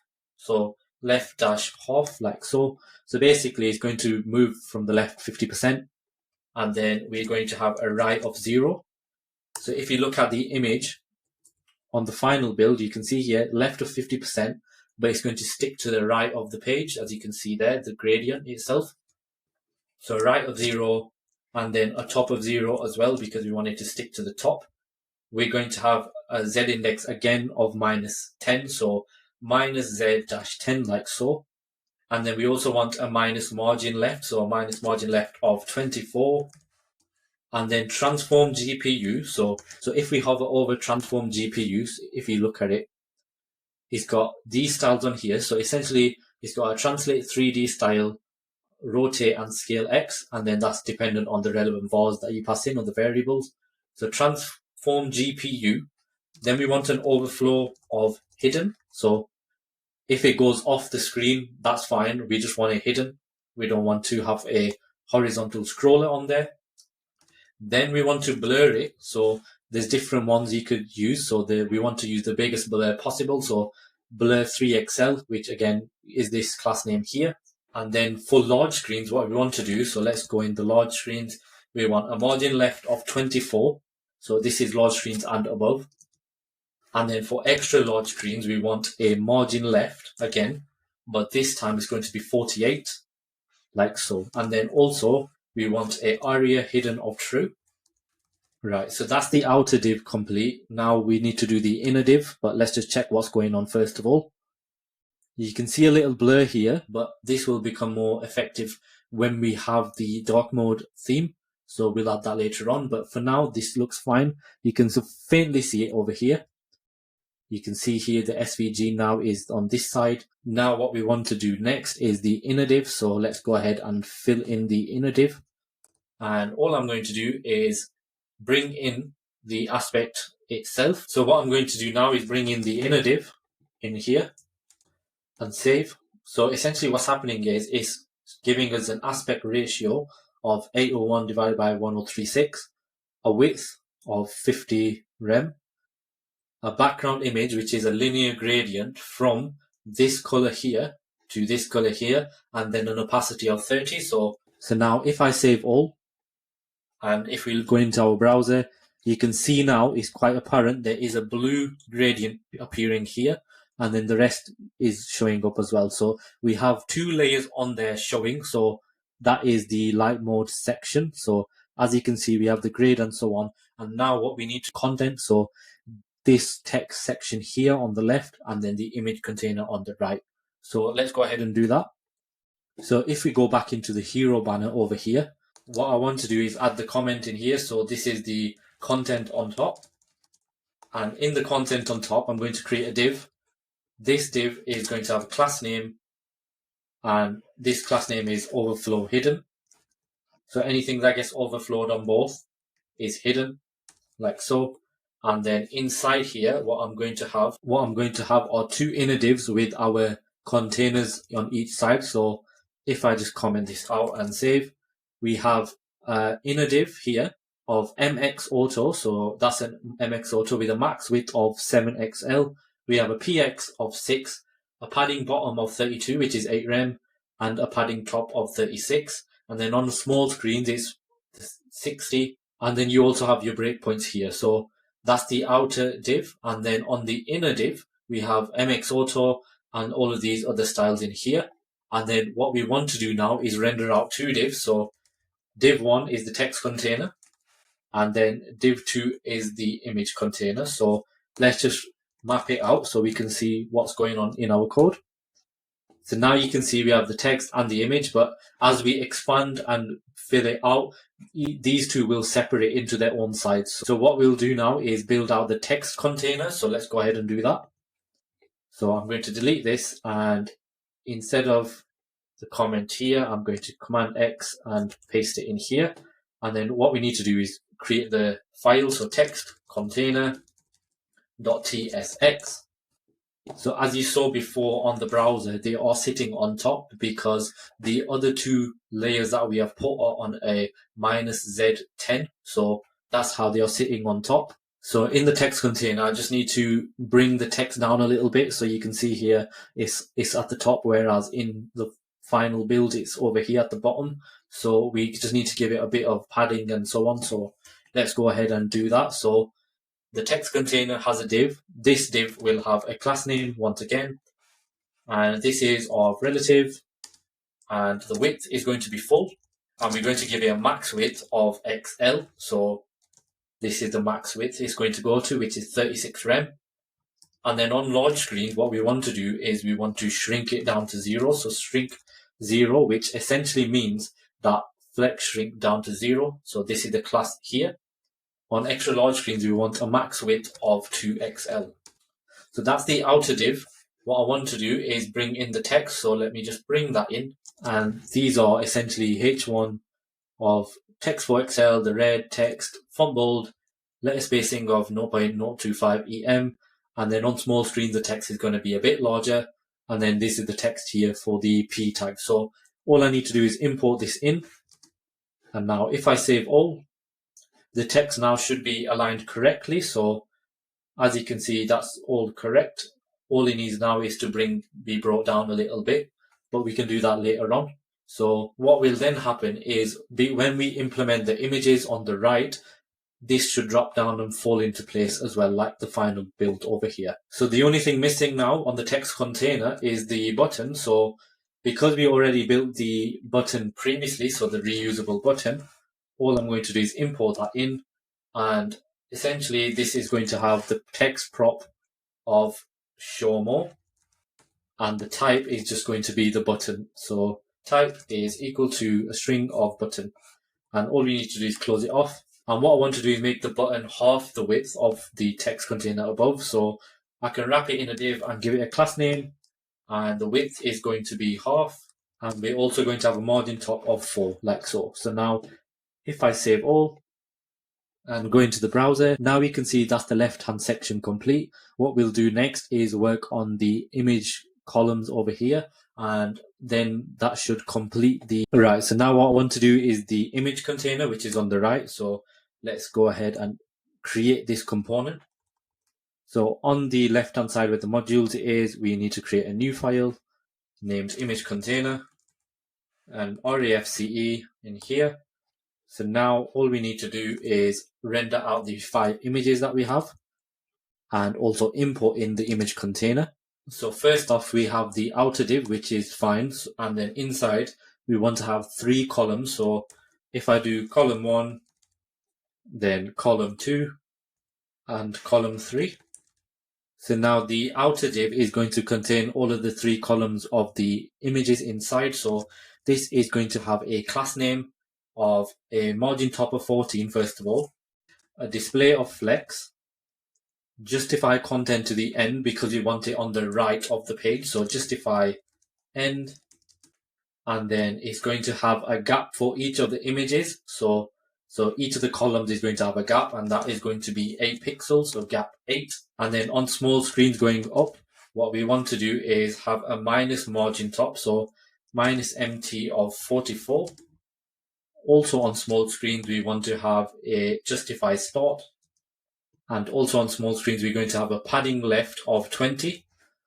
So now what we want to do is on large screens, so essentially everything up to gap 8 is the base style, and then we are styling as per the screen size or the media query. So on large screens, we want a margin top of 0. And also on large screens, we want a padding left of 0. So now, if I save that, let's just check how the image container is, even though there's nothing in there. So we need to render some images now. So let's go ahead and render the first column out. And what I'm actually going to do is create the image component, because if we look at it, the image itself, this styling for each image is the same. The only difference is the source or the URL that is being rendered. So we can create that. And then each column is basically just positioning the image or the 2 images based on the relative or fixed position that we pass it. So what I'm going to do is create the image itself, and then we'll pass in the source as a prop. So first of all, let's do that. So at the top over here, I'm going to create a function, and this function is going to be called the image itself, like so. and this is just going to be a functional component, and all we are going to be doing is returning. In here, what we will have is the prop, so it's going to be the source and then the alt as well, or the alt text or whatever you want to call it, and then we can render that in here. So image is equal to the source and the image alt here. So first source I already have, so let me just copy this and paste it in the source over here, and then the alt text is going to be the basketball court. So let me go ahead and do that. So now if I save, all we need to do is in here we need to render that out. So first of all, this div is going to be of class name relative, so let's do that now. And then in here we're going to have the image that we have. So the source is going to be the source that we receive from the props, and also the alt is going to be from the props, like so. So if we save that, we should have something being rendered, but what I want to do is add the class name for the image itself. So if I just go into the browser and check what is being rendered, so in our app, you can see now the image is being pulled through, so that's fine. I mean, that looks good in itself, but what we want to do is have the effect that we have on the main app. So now all I want to do is in the image class name, we need to do that. So let's first of all fix the types on here. So this is the reusable component that we are passing in over here. We're passing in the source and the alt props, and then the class name is going to be here. So we're going to be using it as a width of full. It's going to be rounded extra large, so rounded -XL, which means the border radius is going to be round. We're going to have object fit of cover, so that's object cover, and we also are going to have a shadow of large. So all of these are helpful for using our style. So instead of typing out all of that, we can just use the class name of shadow-LG. And then one final one we need to add is the aspect ratio. Now, we talked about plugins before. This is another plugin that we can use. So aspect ratio. So this one is going to be dash, and then we can do 2/3, which means that 2 is the width and 3 is the height. Now, what I want to do is go into the plugins and implement this. So let's first of all save that. And if we go into our app, it's still the same, but it needs to be relevant. So when we shrink it down, it will be the same aspect ratio. So now what I want to do is if we go into the plugins tab over here, and we have the aspect ratio one here. So essentially the Tailwind aspect ratio plugin is an alternative to the native aspect ratio support that works for all browsers. So essentially it's what we are doing here, which is a width and a height. So a width is 2 and a height is 3, or you could do aspect width of X or N or whatever it is, and the same for the height. If we click here, this then tells you how to install it. So if we can copy this, and again, we just need to add this into our Tailwind plugins, and then we can use it. So let's go back into our code, and then all I want to do is yarn add Tailwind CSS /aspect ratio, and then in our Tailwind config.js, all we need to do is essentially just add it in here as well. So we have the Tailwind CSS typography. We're not going to be using it, but you can use it yourself if you just look at the plugins page on the browser.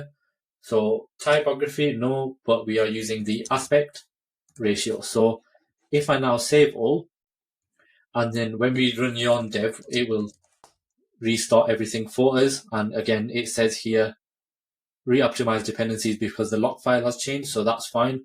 We just need to close it off. And now that is the image style complete. So now what we need to do is style the div around the image. So let's focus on column 1 first of all.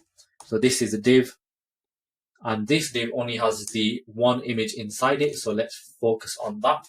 And what I'm going to do is bring in the styles and explain them. So essentially we have a margin left of auto, a width of 11 rem, a flex of none. We have space of on the y-axis of 8. So essentially we've split it up here. So at the top here we have a gap of 8. So that's the gap in between the 3 columns. But if there are multiple images in the column itself, then what will happen is it'll give that space there. But because this has no space, then it's just going to show as it is. But again, if we was to add multiple images in there, then what would happen is it would add the space in. We have a padding top of 32, which brings the image down to the lower amount. And then for small screens, we don't want a margin left. And we also want a padding top at the top. And then for larger screens, we want to order it last. So it's going to be the last image in the order. And again, for large screens, we have a padding top of 36. And then no order in extra large. And again, padding top on 80 here. So let's just check that out.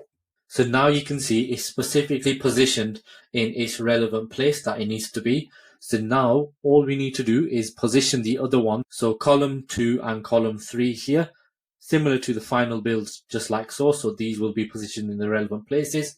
So all I'm going to do is essentially just copy it, and it's pretty much the same thing. Just going to copy column 2 and bring that in here. And let's check column 2 out. So now you can see column 2 is like so, and then finally the last column as well, so column 3.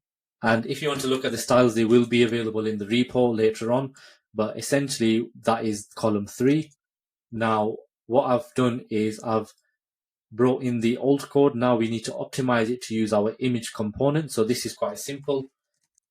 We just pass it in the image component here, and then remove this class name, and this div here, it needs to move to the image component.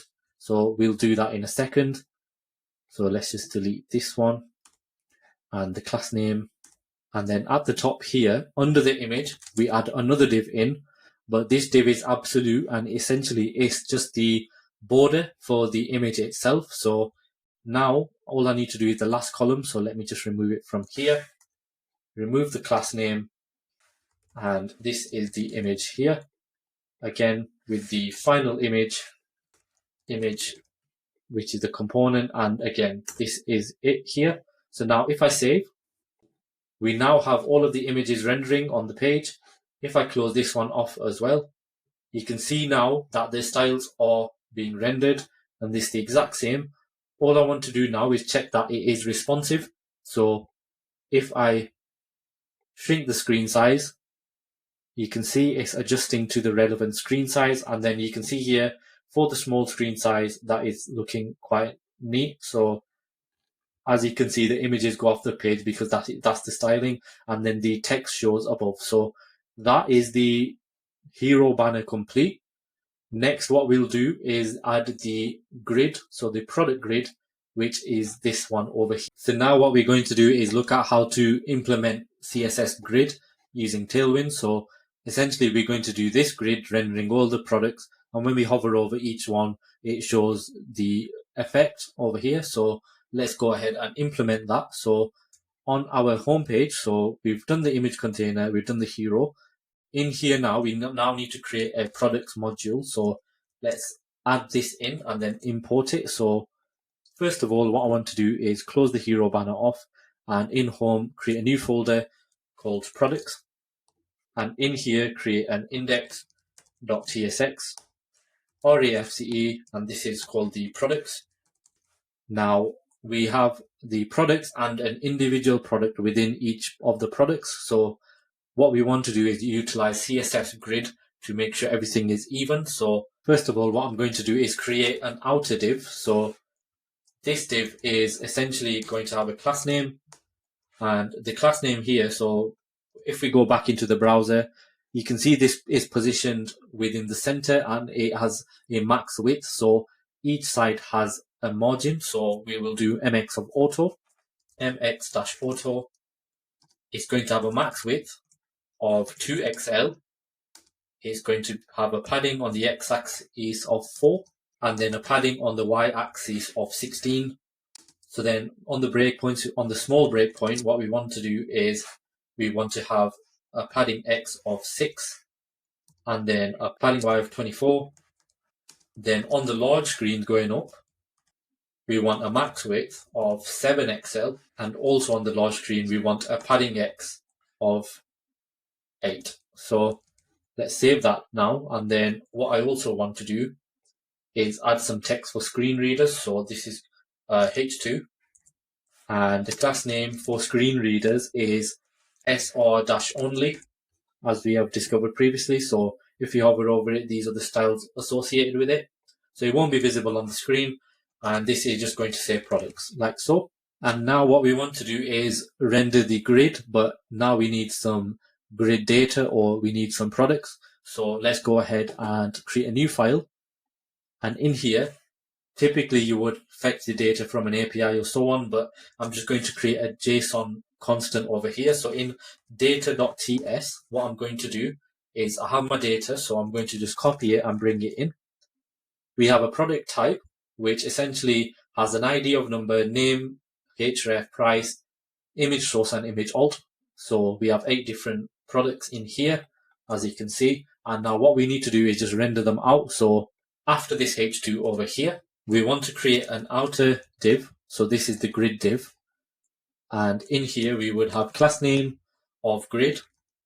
So if we hover over grid here, it says display grid, which is fine. Then we want to have grid columns. So grid cols of 1. So that's basically, that is the smaller screen size. So it always starts from the smaller screen size. And then when we get bigger, then the columns can increase. So we'll implement that. So we want a gap on the x-axis of 6. And then we want a gap on the y-axis of 10. And then on the small breakpoint, we want to have a grid cols of 2. So now we've got 2 columns. And then on the large, we want 3. So it's grid cols of 3, like so. And then on the XL, we want 4. So grid cols 4. And then also on the XL, I want to have a gap on the x-axis of 6. So now that is handling all of our products in the responsive way, starting from the smallest, which is 1 column, working our way up to the 4 columns mark, which is what we see in our final build over here. So all I want to do now is map through my products. So basketball products.map. So all I need to do is import this from the data, also the product type, and then we need to create this individual product. So we can do that just up here. So let's create a function called individual product, which takes in the product, and then we need to return the product in here. So let's close this off. And what I'm going to do is just bring this in. So this is our individual product. We need to import our individual product type, which we need to create. So let's create a types file. So type.ts. And in this types file, we're going to have the individual product type.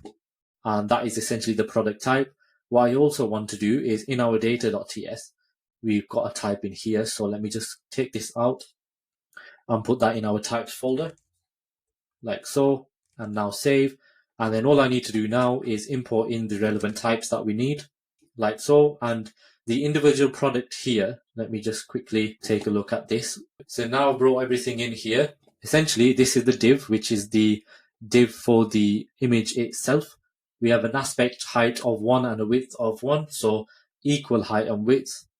Width of full, overflow hidden, rounding. It's got a background gray.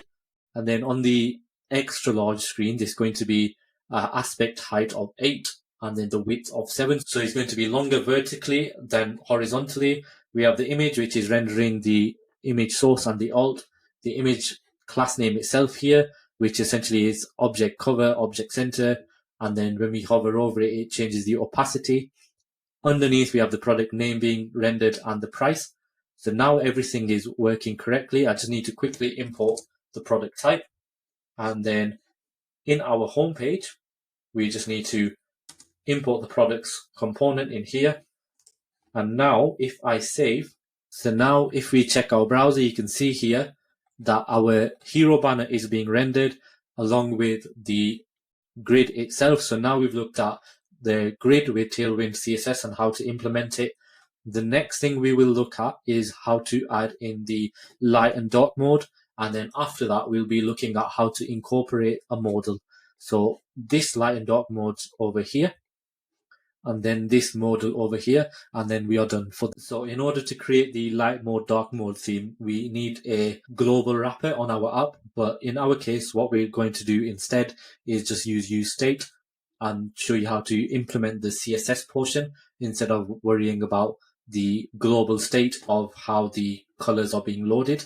So first of all, we need to have a light theme and a dark theme. So if we go into our code and in our index.css, we need to define some base styles. So let's go ahead and do that. And what I'm going to do is essentially just copy what I have. And this is just normal CSS. So the body is going to transition from a background color and the color in 0.5 seconds, which means when we change from light to dark mode, it's going to have a nice transition on there. We have a light mode, which is the white background color with the text color being a 333, which is like a gray. And then the opposite for the dark mode over here. And then the body is just going to be the variable of the BG color that we pass in from the light mode or the dark mode. And the same for the color here. So that's the base styles set. Now what we need to do is we need to have a piece of state at the top level. And what I'm going to do is in our home page, so we'll apply the light mode, dark mode theme on the home page. We're going to have a piece of state in here. And essentially it's just going to be the const of dark mode and set dark mode. And initially it's going to be false. So let's just import React in here and so on. And then what I want to do is we need to pass it into the page layout, because the page layout is what gets rendered for the HTML and the body tags. So let's go ahead and pass in the dark mode in here. So dark mode is equal to dark mode. And again, this is going to be a Boolean prop. So if I go into page layout, what I'm going to do is add dark mode in here. And this is optional because we only implement in the home page because we don't have global state. So there's no point implementing it on the login page or the register page. And now all we need to do is add dark mode in our destructured props. And then where we have the height of full in here, what I'm going to do is use template literals like so, because dark mode will either render something or it'll render something else. So height of full and then selector. If dark mode is true, we want to show something, otherwise we want to show something else. So going back into our index.css over here, we have the variables declared. So as you can see here, this class is light mode and also dark mode. So what we want to do is when it is dark mode is true, we want to give the class of dark mode like so, and then we put this in strings. Otherwise, we just want to do light mode, which is coming from the index.css. So now save that. And if I save the props being passed in as well. So that's the page layout set. So what I want to do is dark mode is now false. So let's test that out, the theory. So in our code, at the minute, dark mode is false, which is correct. But if I was to change that, so let me close this down, and we can also close the individual products down and so on. And if I set this to true now and save, what will happen is it will change our app from light mode now to dark mode. So now you can see here, everything is in dark mode and it's also responsive. So that is working correctly. So now what we need to do is be able to toggle between light and dark mode. And the way to do that is to create a toggle component that changes the state in between light and dark. So let's go ahead and create that. So in our header, what I want to do is pass in both props. So dark mode equal to dark mode and set dark mode equal to set dark mode. So let's go into our header. In here, we want to receive props. So these are the dark mode and set dark mode, like so. And then I also need to set the header props. So let's go ahead and set the header props, which is going to be in our types file over here. So let me go ahead and implement the header props, which is essentially export type header props is equal to dark mode and set dark mode, like so. And then all we need to do is implement this in here. And now what we need to do is use dark mode and set dark mode. So essentially we need to pass them into both the desktop header and the mobile header. So let's go ahead and do that, which is quite simple. So let's go back into the home component.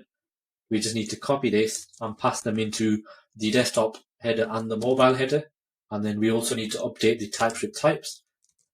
And it's quite handy because we have the types.ts already created. So now basically copy this and in the desktop header props, add them in there, and also in the mobile header props, it will already add it because we're extending from the desktop header props. So let's save that. So now we can close that off and all the types are being passed in correctly. We now need to get the desktop header and render the toggle component inside. But first of all, we need to create the toggle component. So let's go into components and create a new folder and call it toggle. So this is the light and dark mode toggle, index.tsx, and this is going to be RAFCE, and we're going to call it toggle like so. And now what we're going to do with the toggle component is we're going to receive some props. So I'm just going to paste them in here, which is the dark mode and set dark mode. So essentially we get in the dark mode and set dark mode, and instead of a div, what I'm going to use is switch from headless UI React, which is essentially a switch component. So now we can have props on there. So we have the checked value and also the unchanged value, which is checked is dark mode. So if that's true or false, then it will show the relevant one, and then the unchanged as well in here. And then inside the switch, we need a couple of items. So what I'm going to do is, first of all, do a screen reader span element. So span, and this span is going to be the theme toggle. So let's call it theme toggle. And then the class name for this is going to be SR only. So screen reader only. So now if I save, that is fine. And what I want to do is render this toggle now into the desktop header. So if we scroll down, I mentioned here and I put a note in here saying the toggle. So let's go ahead and implement the toggle. And then we want to also add in the dark mode and set dark mode as well. And now that is being received in our desktop header props over here, as you can see. So all I want to do is get access to it. So dark mode and also the set dark mode. And now all we can do is, instead of the true value here, we can do that. And then also copy the set dark mode over here and paste that in as props over here. So that is the desktop header showing the toggle. And then we also need to do it for the mobile header. So again, we can just uncomment this one out here. And then we just need to, again, receive the props from dark mode and set dark mode. So let's go ahead and receive the props like so. So now if I save, we should have some sort of toggle showing in the headers. At the minute, nothing is showing because we've only just put in a switch. We now need to add in the relevant styling for the switch. So let's go ahead into our toggle component. In here, we already have the span class for the screen reader. We now need to add class names dependent on whether it's dark mode, it should show a moon icon, otherwise it should show the sun icon. And we want to also render that on the headers. So now on the switch, I'm going to add a class name, and this class name is going to have the base styled in, which is fine. But what I also want to do is render different colors for different backgrounds based on whether it's light or dark mode. Now, the way you would do that, there's a function I'll create in a moment, which is called class names, which is what you can do in Tailwind. And this is wrapping everything. So essentially, if it is dark mode, so if dark mode is true, then we want a background of red. Otherwise, we want a background of gray for the switch itself, like so. And then we can add these styles on after the comma, like this. So if I save that, what I now need to do is create this class names function, which is quite easy to implement, and I'll do it here now. So it will be const class names. So essentially what will happen is you spread in the classes. So there's 1, 2, 3 classes in here. We have this as the base style, and then depending on whether it's dark mode or light mode, it will spread this class name in here. And then that is a string, an array of strings. Then it returns classes, dot filter, and then join. So basically it filters all of the classes in this array, and then it joins them together into one. So that is the class names function. So now we have created the switch style. So in the switch style, what we now need to do is create a couple of spans. So this is going to be a span for light mode and a span for dark mode. So the circles on either side. So let me just paste in the code. Again, this is utilizing class names dependent on whether it's a dark mode or light mode. And then all we need to do is import the relevant icons in here. So now that is the toggle complete. If I save this, so the toggle receives the dark mode and the set dark mode. And if we click on it, it should toggle. So as you can see here now, the moon is showing. If we click, it toggles from light mode to dark mode in here. So that's how you would implement light mode and dark mode with Tailwind. Of course, there's better options and better ways to do this with global state management, such as Redux or Recoil or whatever the global state manager is that you're using.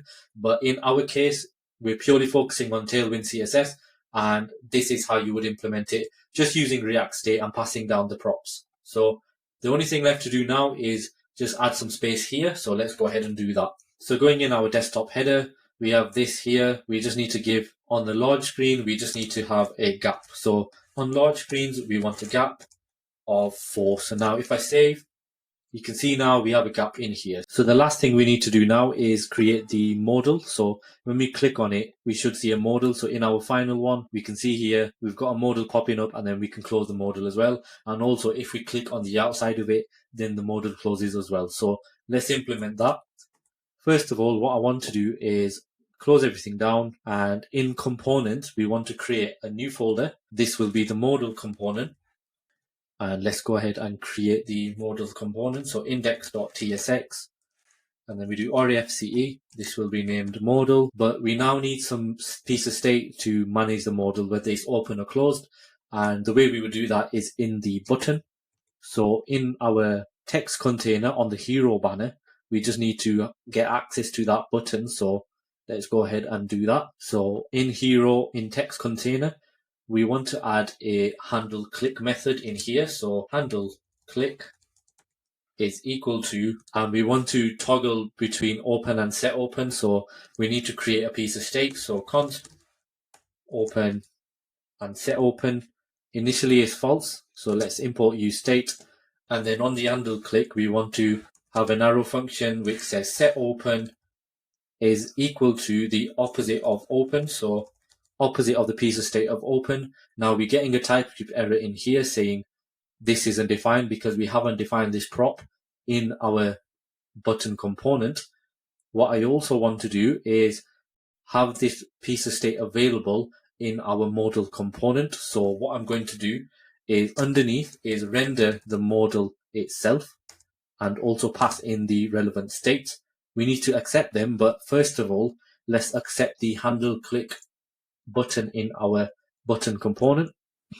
So in here, I'm going to say handle click like so.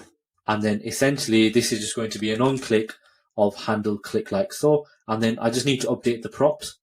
So in here, we will now have a handle click, and this type is going to be of a function that is returning void. So that is all complete. So let me just save that first of all. And what I also want to do is console log the open state. So if I console log the open state, just to see if our state is changing from false to true and so on.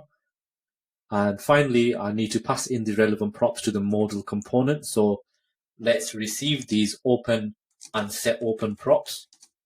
And we can create a type file in our modal component. So types.ts. And the type is quite simple. Open is a Boolean, and then set open is a dispatch set state action of Boolean. So all we need to do now in here is add react.fc and import the modal props in here. So that is everything set in terms of the functionality. So let's go ahead and test it out. And then what we'll need to do next is create the UI. So if I inspect, so as you can see here, it's false now. So that's correct. If I click show more, it's open. And then if I click out or click show more, it's false. So it's just toggling, which is correct. So now when it's true, we want to render the modal. So we need to create the UI for the modal. So let's go ahead and do that. So what we're going to be doing is using headless UI again. So first of all, I'm going to bring in a couple of items. So the first two we are bringing in is the transition route and the dialog. So we just need to close them off now. So close the dialog and also close the transition root off. And what we need to do is import these in from headless UI. And essentially we need to import fragment as well from React. So transition root is dependent on the open Boolean state. So if it's true, then it will show the transition root. If it's false, it won't. This is a React fragment that we are having here. And then this acts as a div. This div here is of class name relative with a z index of 10. So essentially this is what the model will be. So now in this div, what we will have is two inner divs. First one is going to be a transition child. So the root always has a child. So let's type in transition child like so. And again, this child has multiple props. So let's paste that in, which is as fragment. It enters with a certain amount and it's got different props in here. So basically when we open the modal, it has a certain transition effect. And this is what that is. And then to close it all off, we need an inner div inside here, which is of fixed inset 0. The background is gray, so that's the background. So the hover and the opacity is 75. So if we look at our browser, this is what that inner div is in the transition child. And you can see the transition coming in slowly. So like that. So that's the first part done. So let's test it out. So as you can see, now that is transitioning in correctly. So now what we now need to do is press escape, and if you click and escape, that's working correctly. So that's working the background, and now we need to do the inner modal itself. So let's go ahead and create that. So let's minimize this transition child, that's the background, and now I'm going to paste in this code over here. So again, this div is fixed. It has an inset of 0, a z index of 10, the width of 100 viewport width, and then an overflow y of auto. Inside here, we have an inner div, which is essentially the modal itself. So we have a display of flex, a min height of full, items of n, justify center, a padding of 4, text center, and on the small screens, we want to item everything to center with a padding of 0 going across everything. We need a transition again because this is for the inner white div. So that's the inner div that we have. So in our build, you can see here, we need the transition for that white box that we saw just there. So that's where the second transition comes from. Then we have the dialog panel, which essentially is the white box itself. So we have a background of white, which shows that everything is in here. And then we have all of the content within here. So what we can do is we can separate this out, or we can do whatever we want with this content. So if I just cut this out, and I could do modal content, or I can just leave it as it is like so. So we have a check icon, which is essentially the checked icon that we have at the top. Then we have the title. So you could use your normal H2 or H3 tags, or you could use a dialog title like so. And then we have the button component in here, which sets it to false. So if I just import this in, that should be everything for the modal complete. So essentially we would have the 3 pieces of content in here, and all we need to do now is save all.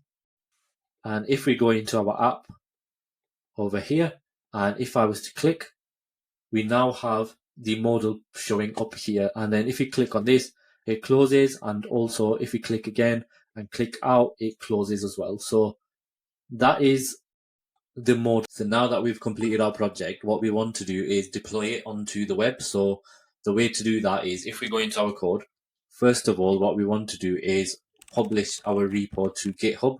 So the way to do that is, if you click here, you would have a list of files that you've changed, or if you have initialized your repository, first you need to do that, and then you would do git status, git commit, and then git push. Once you've done that, you should have this here. And if we check our GitHub, just to double check that it has been pushed up to our repository at the top here, then you can see all of our latest files have been updated in here.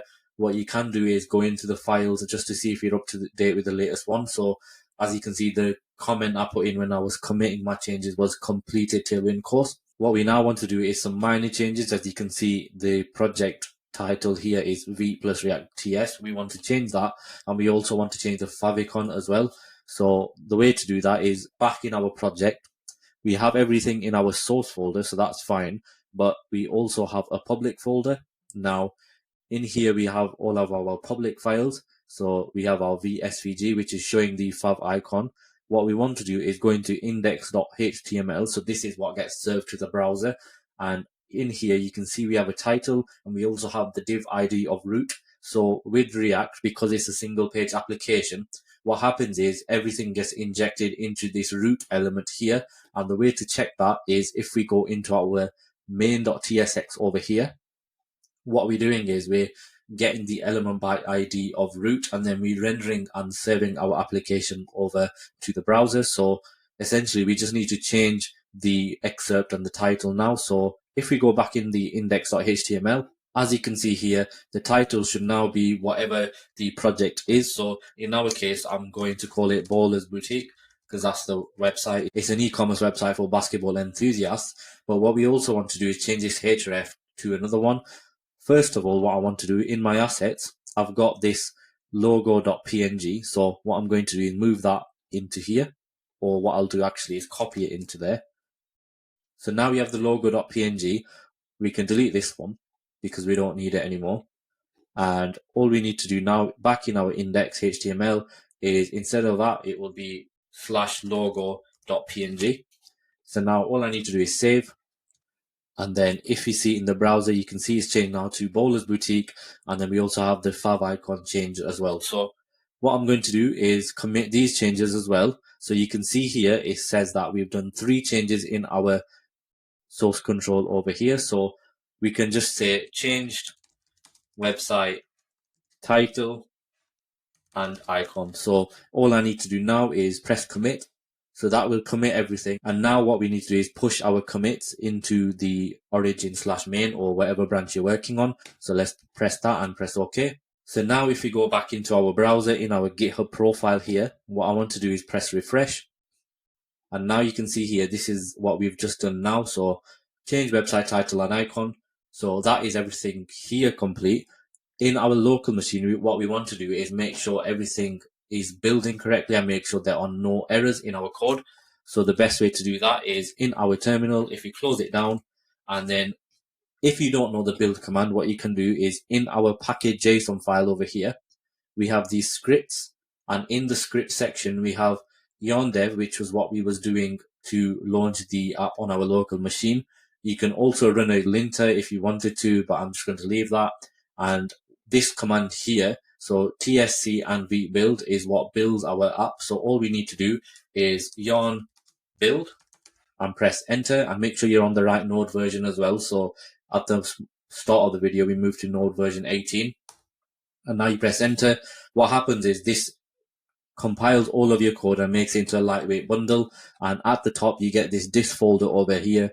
This disk folder is what gets served to the client. So now you can see here, it says built in 1.25 seconds, and there's no errors in our console as well. Let's just check the disk folder. So as we mentioned about the index.html here, now we get a index.html here along with our public files. So our public files are served as well. So the logo PNG gets added over here as well, as you can see, because we're serving that. And then in the index.html, we have a few script tags that get referenced. So essentially we have a style sheet. So that's the Tailwind style sheet that we worked with that gets injected in here in assets, and then the CSS file. So we can go through here, and it's this one here ending C7R.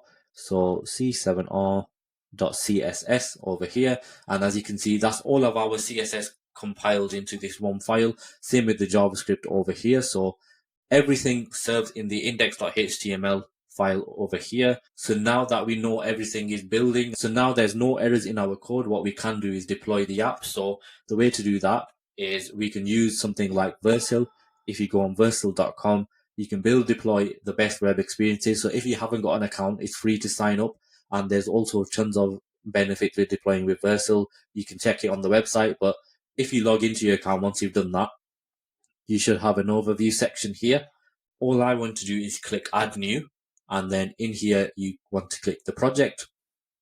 And if you're starting from scratch, there's a lot of templates in here that we can work with to start a new project. But what we want to do is import our project that we have completed. So the latest one, which is Tailwind-YT. So let's click on the import button here. And all we need to do is click deploy. But let's just, first of all, we have this environment variables tab here. What we want to do is see if we have any environment variables in our app before we publish, because it might be relying that we're working with a third-party application or a backend API or a database. So let's go ahead first and check if we do have an env file, which we don't, because this was a TypeScript CSS course. So all I want to do now is skip the env section. We'll just go with the initial build commands, and all we want to do now is just press deploy. So if we scroll down, you can see here, this section monitors what's happening in the deploy build, and we'll come back when it is complete. Right, so now you can see here, it says, congratulations, you just deployed a new project to Vercel. All we need to do is, we can do the following steps. If you want to add a subdomain or a new domain, you can do that here, and you can also add insights. We're going to skip that. We're going to click continue to dashboard. And now what happened is we have a domain over here. So this is our domain that we can click through to load our site. So let's go ahead and click through. So now it's loading, and as you can see, everything is showing up over here. So we have our custom domain name showing the website that we have created with Tailwind. We click on show more. You can see here, you've got a basketball modal over here, and we can close that down. You've got our hero banner that we created. We've got our grid, which we created for our products with Tailwind. We have the light dark mode toggle. We also have the mobile menu. So when we shrink down, it's got the mobile menu over here. And again, this site is responsive. We also have the login page, which when we click here, we have a 2-column layout where we have the form over here using Tailwind CSS Forms, the plugin, along with an image showing this is a basketball website. And we also have the register now where we reuse the same layout once again. So now if you wanted to further progress this website, then all you need to do, because we've set it up with Vercel.com, what we do is in our code, when we publish our changes to the main branch, what happens is automatically the changes will get published, and then your domain will also get published as well. So that is the benefit with using Vercel. So I hope you enjoyed watching this video, and I hope you learned something new with Tailwind. If you're new to Tailwind, then I hope you start using it in your build, because it's quite easy to use once you get used to the syntax. It's just about getting used to the syntax. Please like and subscribe to the videos, and I'll see you soon.